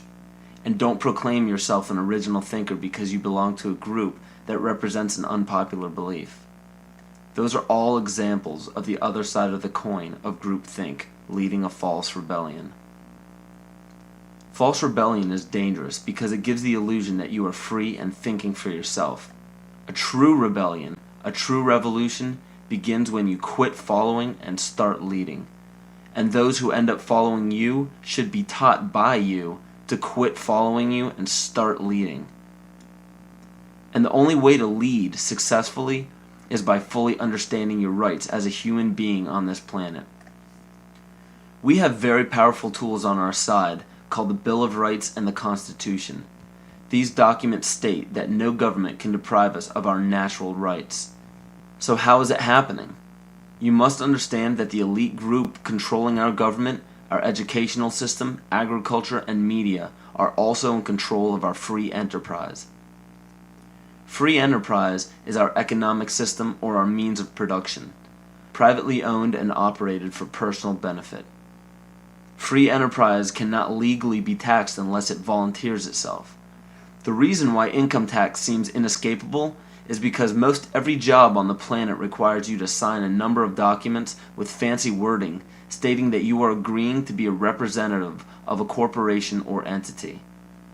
What all of this means is simply that when you sign working papers, which are required by pretty much every employer that you apply to, you are waiving your rights as a natural person protected under the Constitution and agreeing to represent an artificial person that is not protected under the Constitution. It's difficult to avoid because if you do not sign the document waiving your rights, you won't get the job. So why does every employer voluntarily pay taxes, which leads to the requirement of those documents? Because without doing so, the business loses all state and federal benefits provided to private or commercial business. And furthermore, most people simply accept the mistruth that income tax is required by law without investigating it. When your name is presented on a document with the first letter of your first and last name capitalized, it represents capitis diminutia minima, which occurs when a man's family relations alone were changed. It's a minimal loss of rights. When your last name appears in capital letters, it represents capitis diminutia media, which occurs when a man loses his rights of citizenship but not his rights to liberty. This means you can be fined and penalized but not enslaved or imprisoned. But when your entire name is capitalized on any document, it represents capitis diminutia maxima, which states that a man's condition changes from freedom to bondage. All rights of citizenship and family rights are surrendered. This means you can be fined, imprisoned, and enslaved in any amount for any duration at the whim of the state's suggestion. But it is important to note that if you do not legally bind yourself to these documents stating that you waive your rights and represent a corporation, you do not have to attend any court. There are two kinds of law on the earth, as I've said. One is called civil law, which is the law of the land, and one is called maritime admiralty, which is called the law of water. The maritime admiralty is banking law. So consequently, the corporation and government and people who want to control you, they create a second you, and that second you that they control, that they created, is all capital letters. Check it out. Anytime you get a bill, you get a lawsuit, you get a fine, a ticket, somebody sends you a bill from the Department of Water and Power, check it out on your driver's license, on your Social Security card, on your insurance cards. Anything having to do with business, your name will always be in all capital letters, because only all capital letters can be dealt with by banks and government. You need to wake up and find out how this stuff really works. Because once you understand that you don't need to submit yourself as an American to a British commercial venture called courts. You're an American. You don't need to go to court. There's nobody. You only go to court because you agreed to go to court. When they send you a subpoena to court or a summons to court, and they've sent you something, you look at it and say, hey, Jack, that's not me. That's in all capital letters. All capital letters is a corporation. Those who are charged under these maritime admiralty courts usually don't understand that they are voluntarily being fined and imprisoned. When a judge calls your name and asks if you are that name, those who say yes are verbally agreeing to represent the artificial person that the name represents. In doing so, you are voluntarily waiving your rights under the Constitution. Your absolute rights as natural persons are the right to life, security, and property. And all of these are very important. Remember that you can never be deprived of these simple rights unless you are willingly waiving them.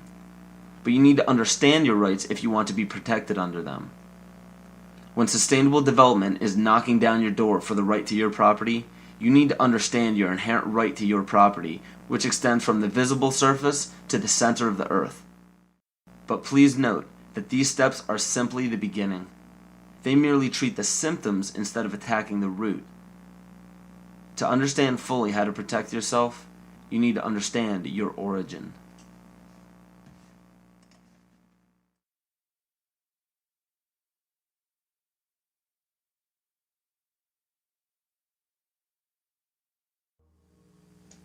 The true history of this planet has been stifled from the top down. Since the inception of monotheism and the ridicule as well as outlaw in specific cultures of all pagan religions and practices, a lie has been forced upon all civilizations. You have to wonder why powerful empires were threatened enough by paganism to make the practice of such religions punishable by death. This threat didn't end during the Roman Empire. Take a look at how the founders of America by mandate of Great Britain wiped out Native American tribes indiscriminately.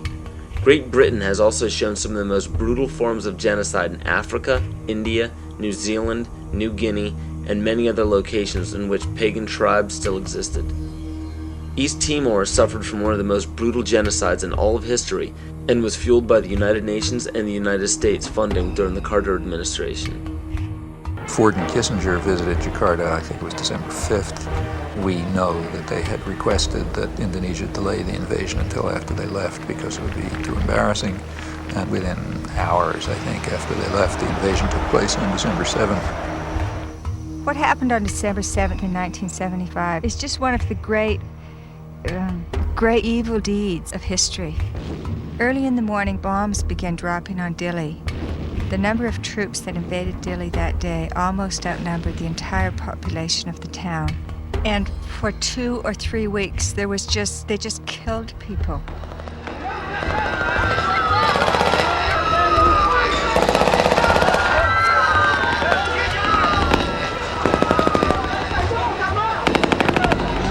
So the Timorese were fleeing into the jungles by the thousands. By late 1977-78, Indonesia set up receiving centers for those Timorese who came out of the jungle waving white flags.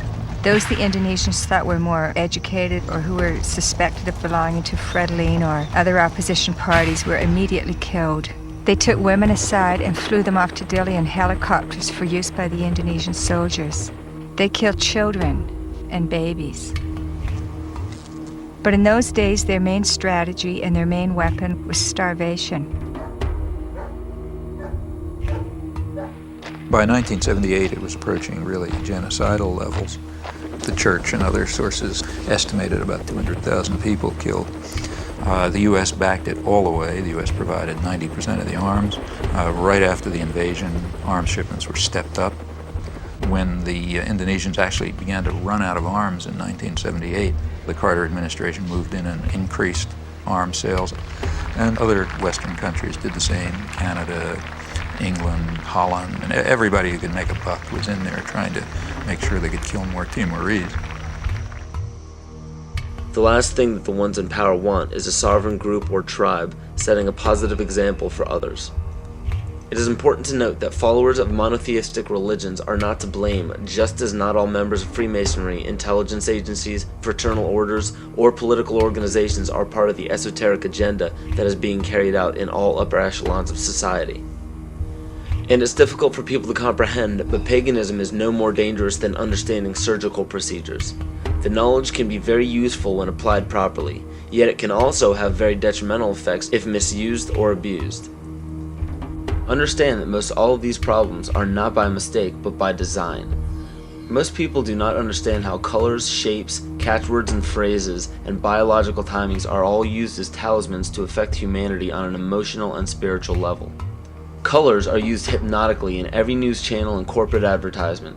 Fast food chains typically use vibrant reds, yellows, and whites in their restaurants to cause the customers to feel hurried and restless. This helps the customers filter in and out quicker to make for more customers.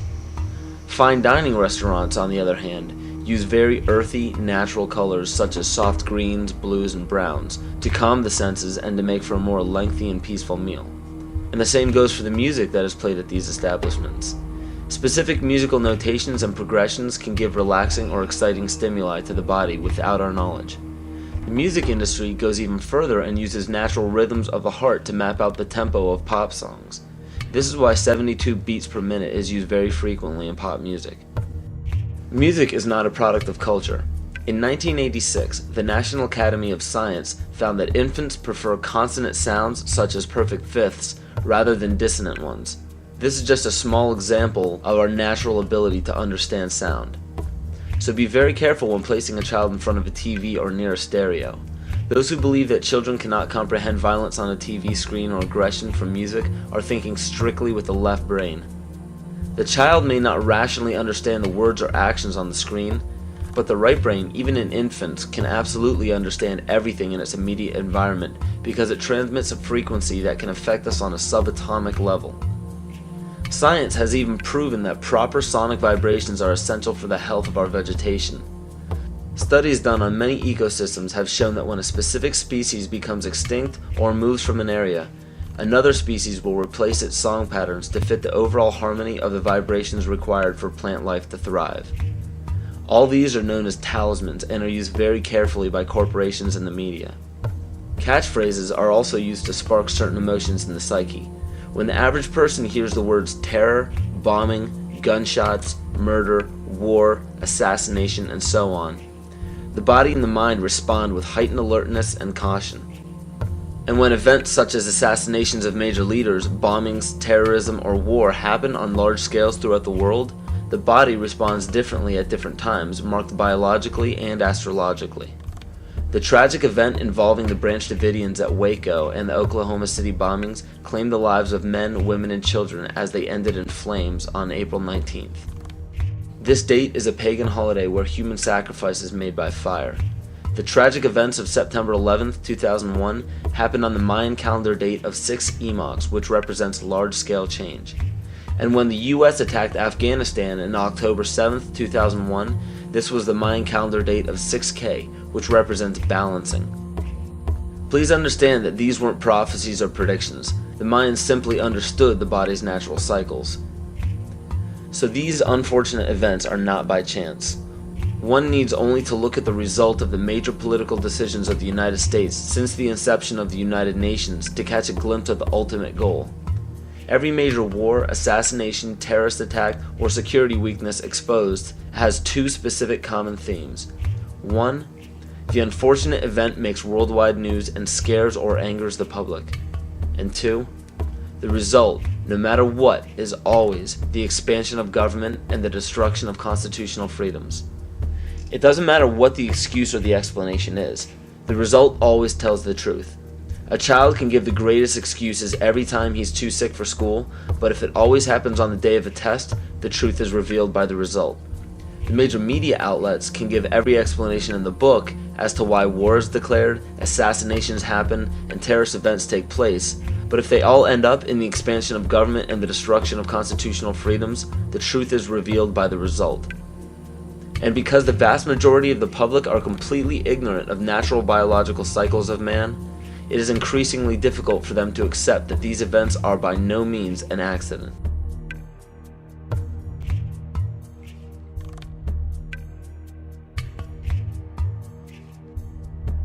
In my rolling on the floor and trying to protect myself from the heat and being in the pitch black, not able to see, that the voices of those behind me screaming kind of got through to me.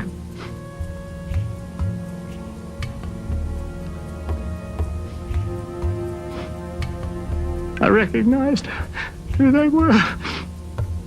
Could identify the voices.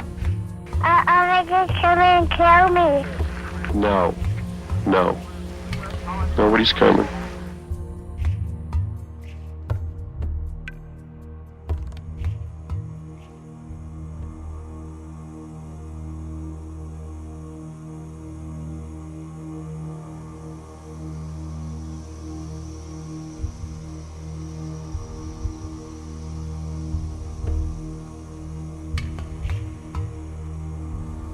Was a statement reportedly made by Attorney General Janet Reno during an interview on 60 Minutes. She allegedly defined a cultist as one who has a strong belief in the Bible and the second coming of Christ, who frequently attends Bible studies, who has a high level of financial giving to a Christian cause, who homeschools their children, who has accumulated survival foods, and has a strong belief in the Second Amendment, and who distrusts government.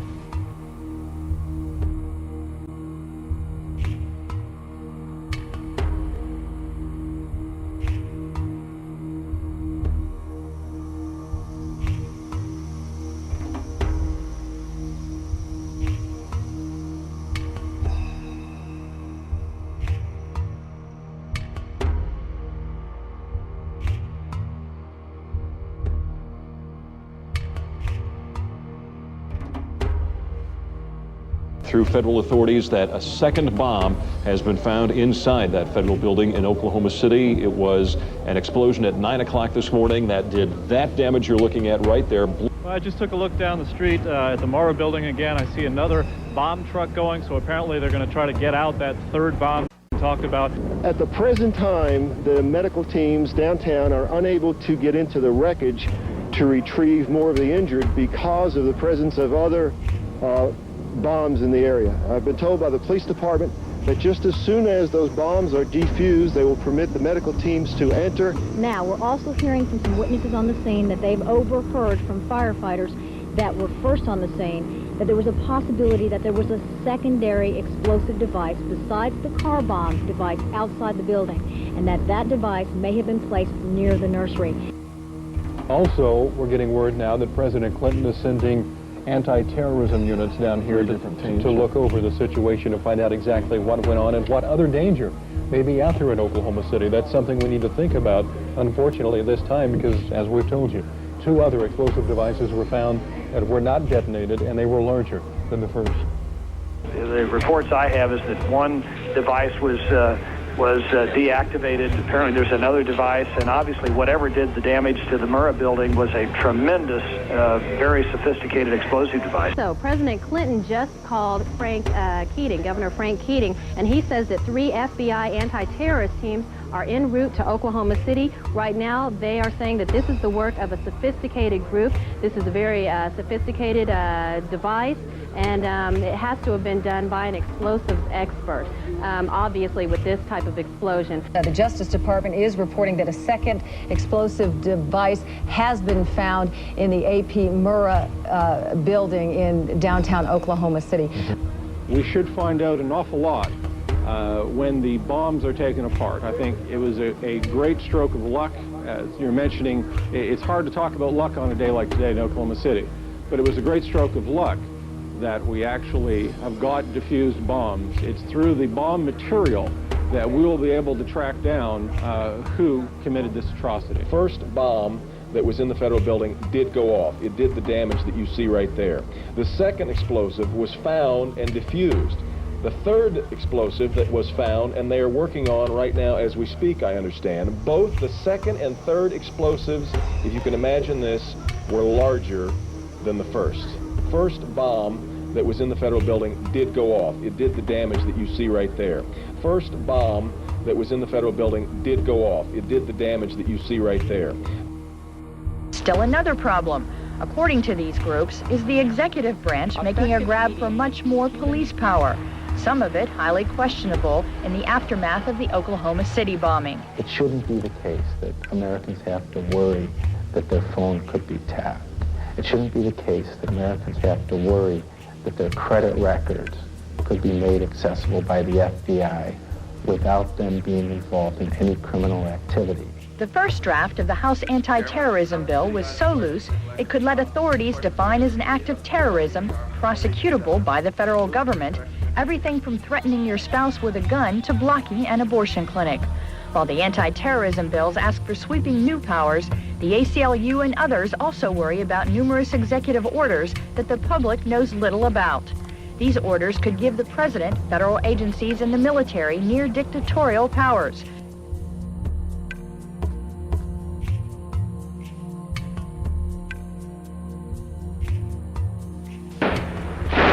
Talk to any police official anywhere, and pretty soon he'll bring up the shootout.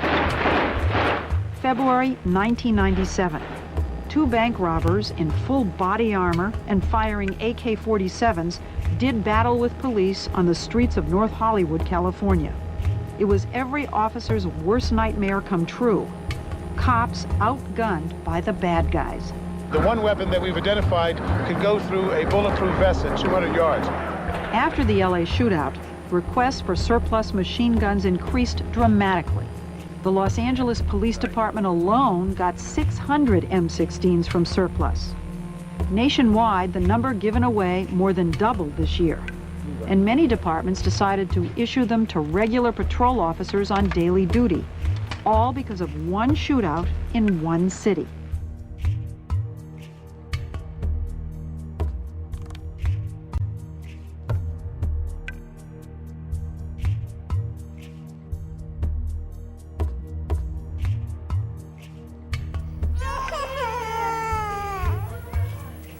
Till now, the diagnosis is not settled for this child. We complain from prolonged fever and this wasting.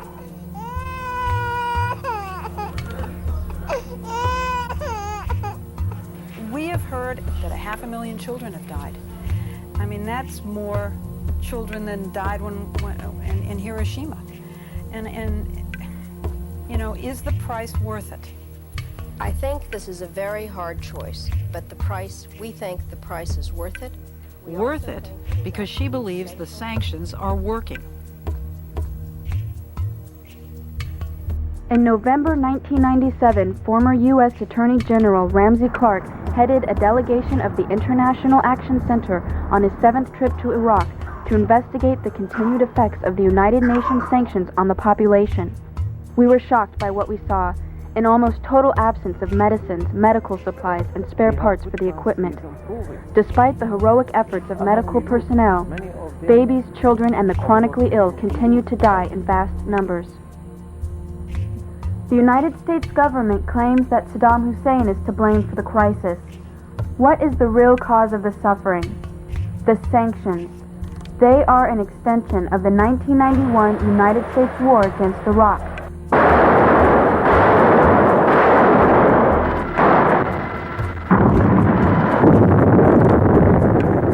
The goal was to cripple Iraq's infrastructure and make civilian life unsustainable.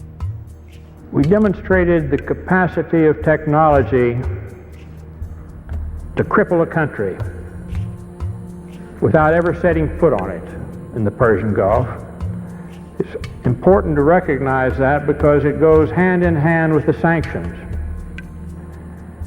When we merely say that we flew 110,000 aerial sorties in 42 days, one every 30 seconds on the average, 24 hours a day, we ignore what we really did.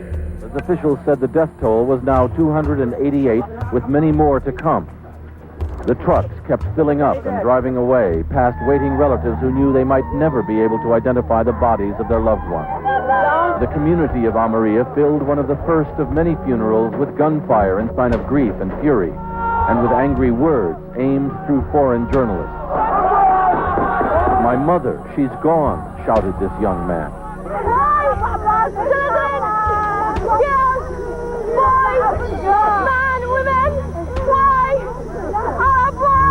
This woman asked, "Could not all your modern technology tell you that there were children and women here?" Bill Blakemore, ABC News, in the Almeria district of Baghdad. We destroyed every silo for grain or anything else storing food in the whole country. We destroyed all the storage and processing of food plants throughout the country. Even dates, the world's biggest exporter of dates.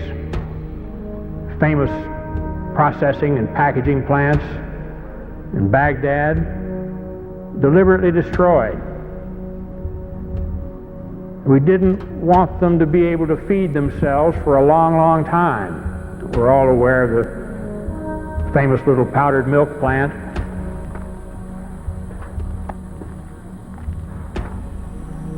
The United States government says that in this factory here you were making chemical weapons. Is that true? No, that's not true. They are lying, because this is milk for children. This powder, milk of children. Nothing else was made, only this in the factory? Yes, and you can see it yourself. With the only factory in the Middle East to produce powdered milk, they were producing about 17% of their powdered milk requirements. We destroyed that, cut off all the milk. The malnutrition of the mothers immediately jeopardized all of the infants. 70% of the pregnant women, even today in Iraq, suffer anemia. The death rate for children has soared compared to 1989, the last year before sanctions. One of the biggest causes of death in Iraqi children today is diarrhea and dysentery due to the untreated drinking water. Iraq's water purification plants were heavily bombed in the war, and many that were repaired have broken down. The United Nations bans the import of spare parts and chlorine into Iraq to purify water. We saw the effects of this policy in the hospitals. This is the second attack form of acute bloody diarrhea, anemic dysentery. Most of them are due to contamination of water. He is malnourished, anemic, underweight with a developmental delay. Do you have tap water there? No. You see the conditions of these children shouldn't happen anywhere, and it's caused by the sanctions the United States government insists upon.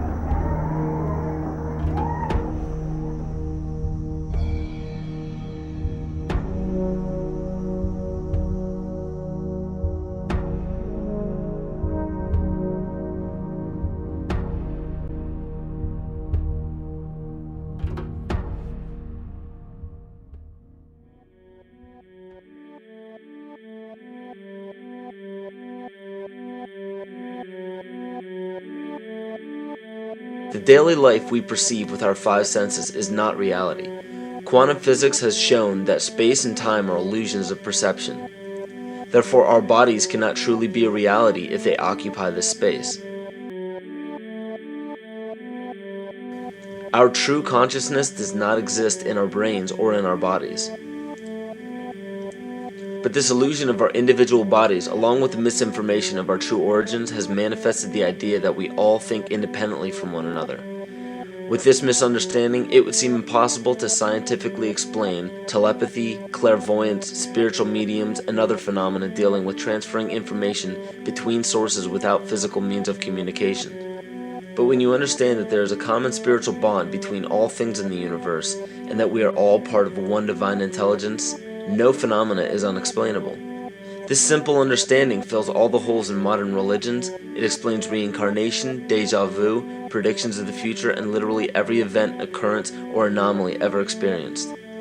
The blank matter within the most basic building blocks of perceivable existence is malleable and molded by intent. The left brain deals with logic, details, facts, patterns, practicality, science, and math, as the right brain deals with feeling, intuition, symbols, images, risk-taking, philosophy, and religion. With a deliberate push for government-controlled educational curriculums, generation after generation of the youth are being taught to focus only on the facts, figures, and numbers. Repetition is used to train children subconsciously to accept what they're learning. Children aren't rewarded for questioning the validity of the information they receive. They are ridiculed.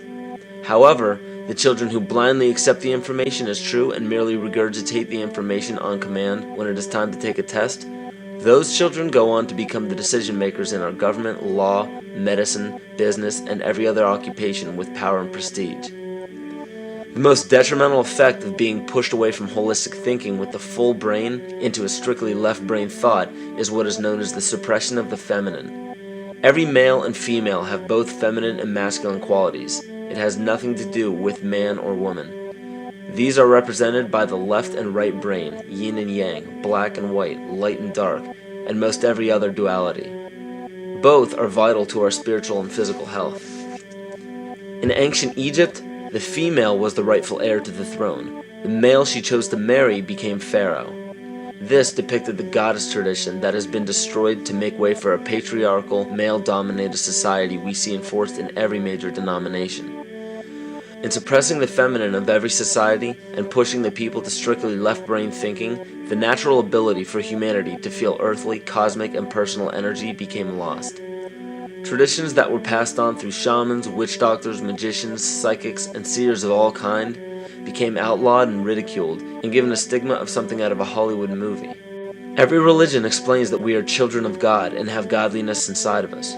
If you erase the anthropomorphized God and understand that God is nothing more than the spiritual web that connects all things, all religious scriptures begin to make much more sense. Our bodies are merely vessels to contain our spirit, to gather experience for the divine mind. This is how evolution is possible. It is scientifically proven that all species are evolving into more complex beings. Innate knowledge or racial memory within all species is the understanding of newborns of all kinds to automatically know specific details and traits that the mother does not have to teach them. Therefore, innate knowledge helps every species naturally evolve towards more complex organisms. Lyle Watson claims that it was a Japanese scientist who observed the 100th monkey effect in 1952. In this observation, he discovered that a certain portion or percentage of monkeys learned or developed a new trait. The knowledge became an innate ability in that species. This is further testimony to a collective consciousness among species.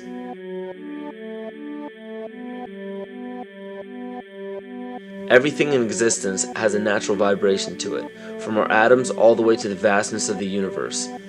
To show a simple connection between the earth and our bodies, take a look at our body's harmonic focal points, better known as our chakras.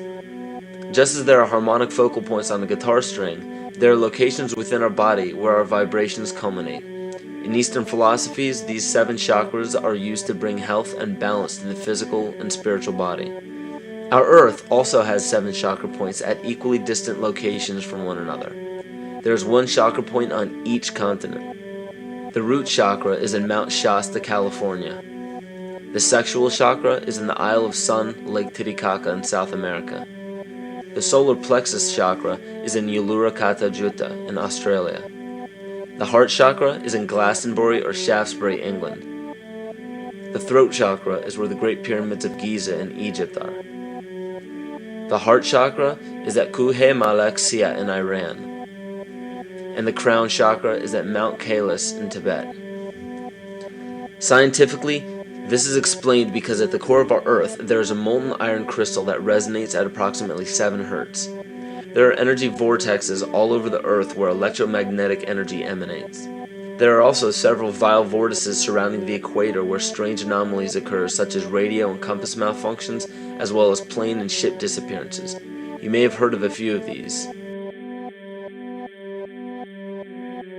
So the intangible parts of our existence, such as emotions, are part of the true reality of higher consciousness. If emotions are part of a realm that we cannot experience with our 5 senses, then how is it that we are all aware of our emotions? What most people believe to be emotions are not truly the emotion itself. What we are experiencing is the physical manifestation of these emotions. Anger causes disturbance in the psyche, which manifests itself in the ego. These manifestations cause the heart rate to increase, body temperature to rise, and spawn many other physical traits that signify anger. Just as music from the radio is a physical manifestation of an intangible signal, our experience of emotion is the physical manifestation of an intangible signal as well. It has been shown that our emotions have a vibratory frequency to them. Furthermore, there are only 2 emotions that humankind experiences: fear and love. All other emotions branch either directly or indirectly from these 2 emotions. Fear has a long and slow frequency vibration to it, while love has a very rapid and high frequency. To show that vibration is the very foundation of existence, Hans Jenne developed what is known as cymatics in the 1940s to show that when vibrations of sound are passed through a form of media, there is a set pattern that will follow. When the frequency increases, the media develops into a more complex pattern. This is precisely what is happening to our Earth and to humanity. There are 64 possible codes of amino acids in our DNA structure made from 4 elements: carbon, oxygen, hydrogen, and nitrogen.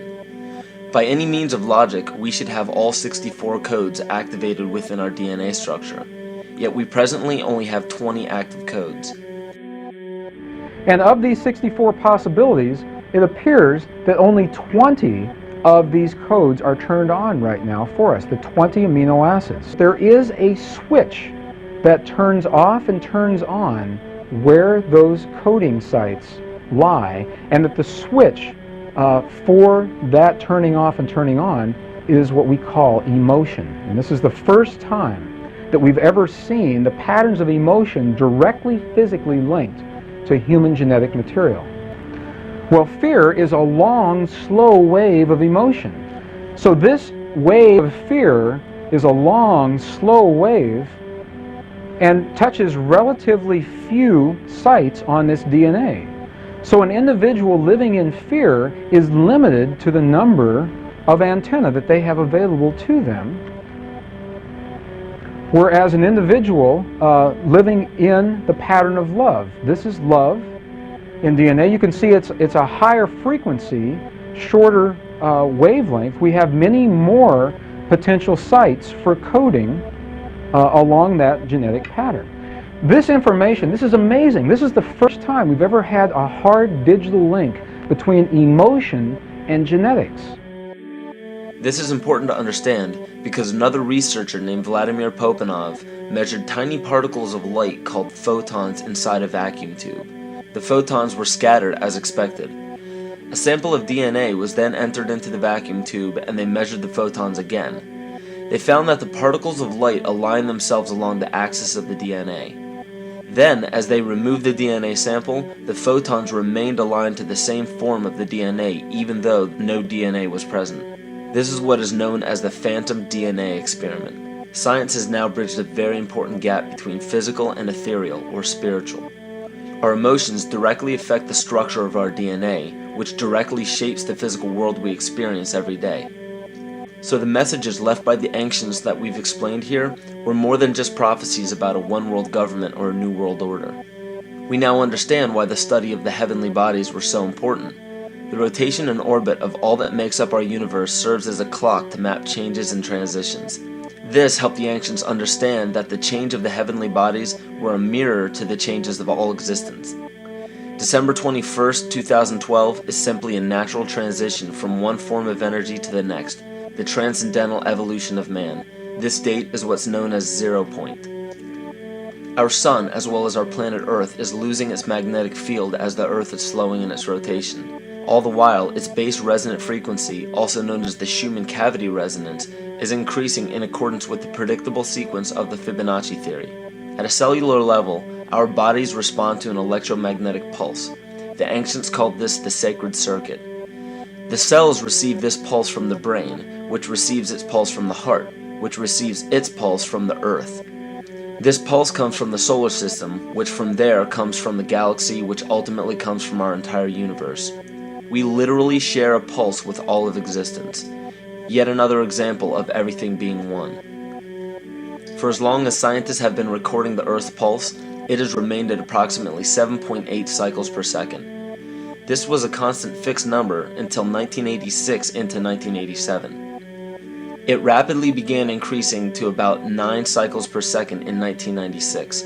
So in one decade, it increased by about 2 cycles per second. By 2012, this pulse will be right around 13 cycles per second, just as the Fibonacci theory indicates. What does this mean for humanity? Just as cymatics has shown that higher frequencies result in more complex patterns, we are now experiencing the beginning of a major shift in both physical and spiritual vibration. It's difficult to understand what exactly will happen to our physical bodies, but ancient scriptures, pagan and monotheistic religions, mystery schools, and secret fraternal orders have all given indications as to what this experience will be like.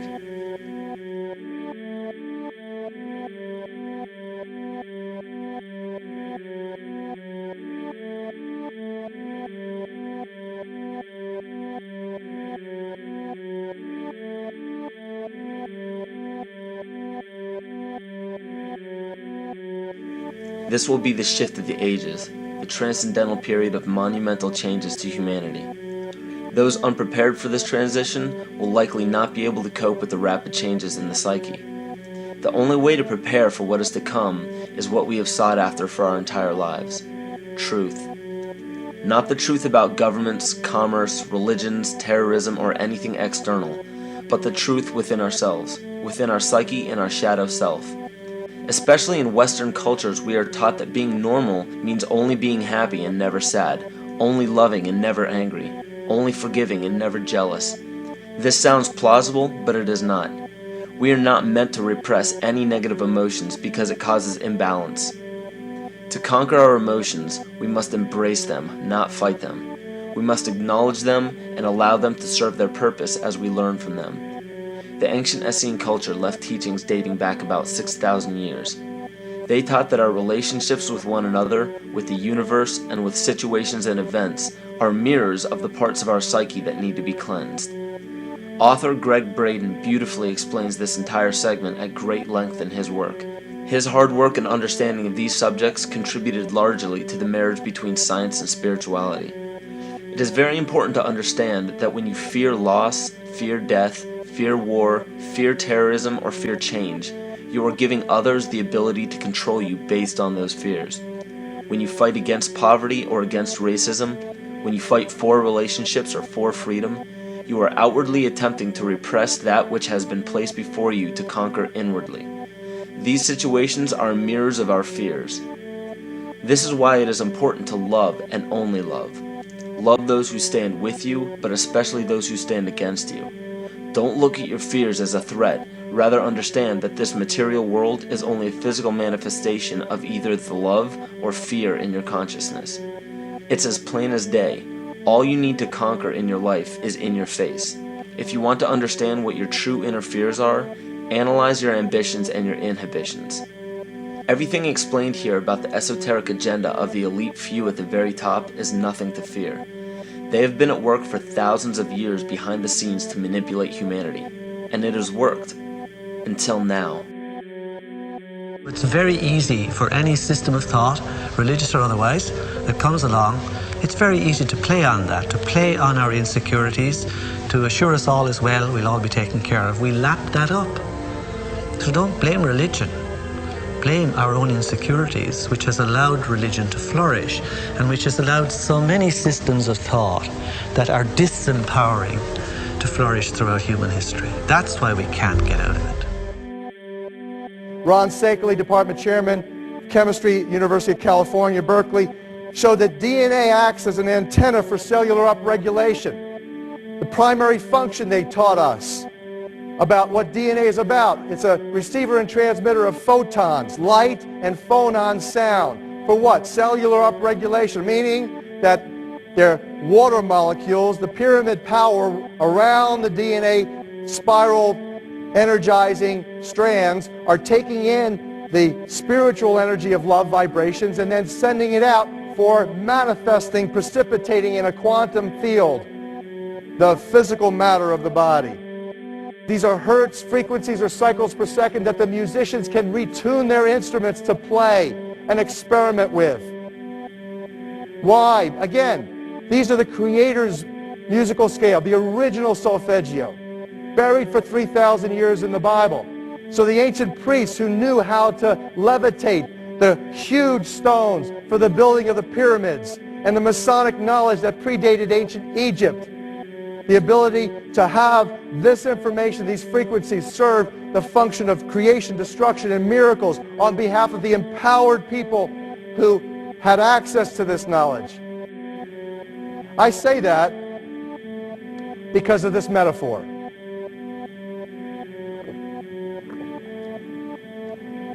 This is the difference between the power of our Creator and anything else, particularly evil.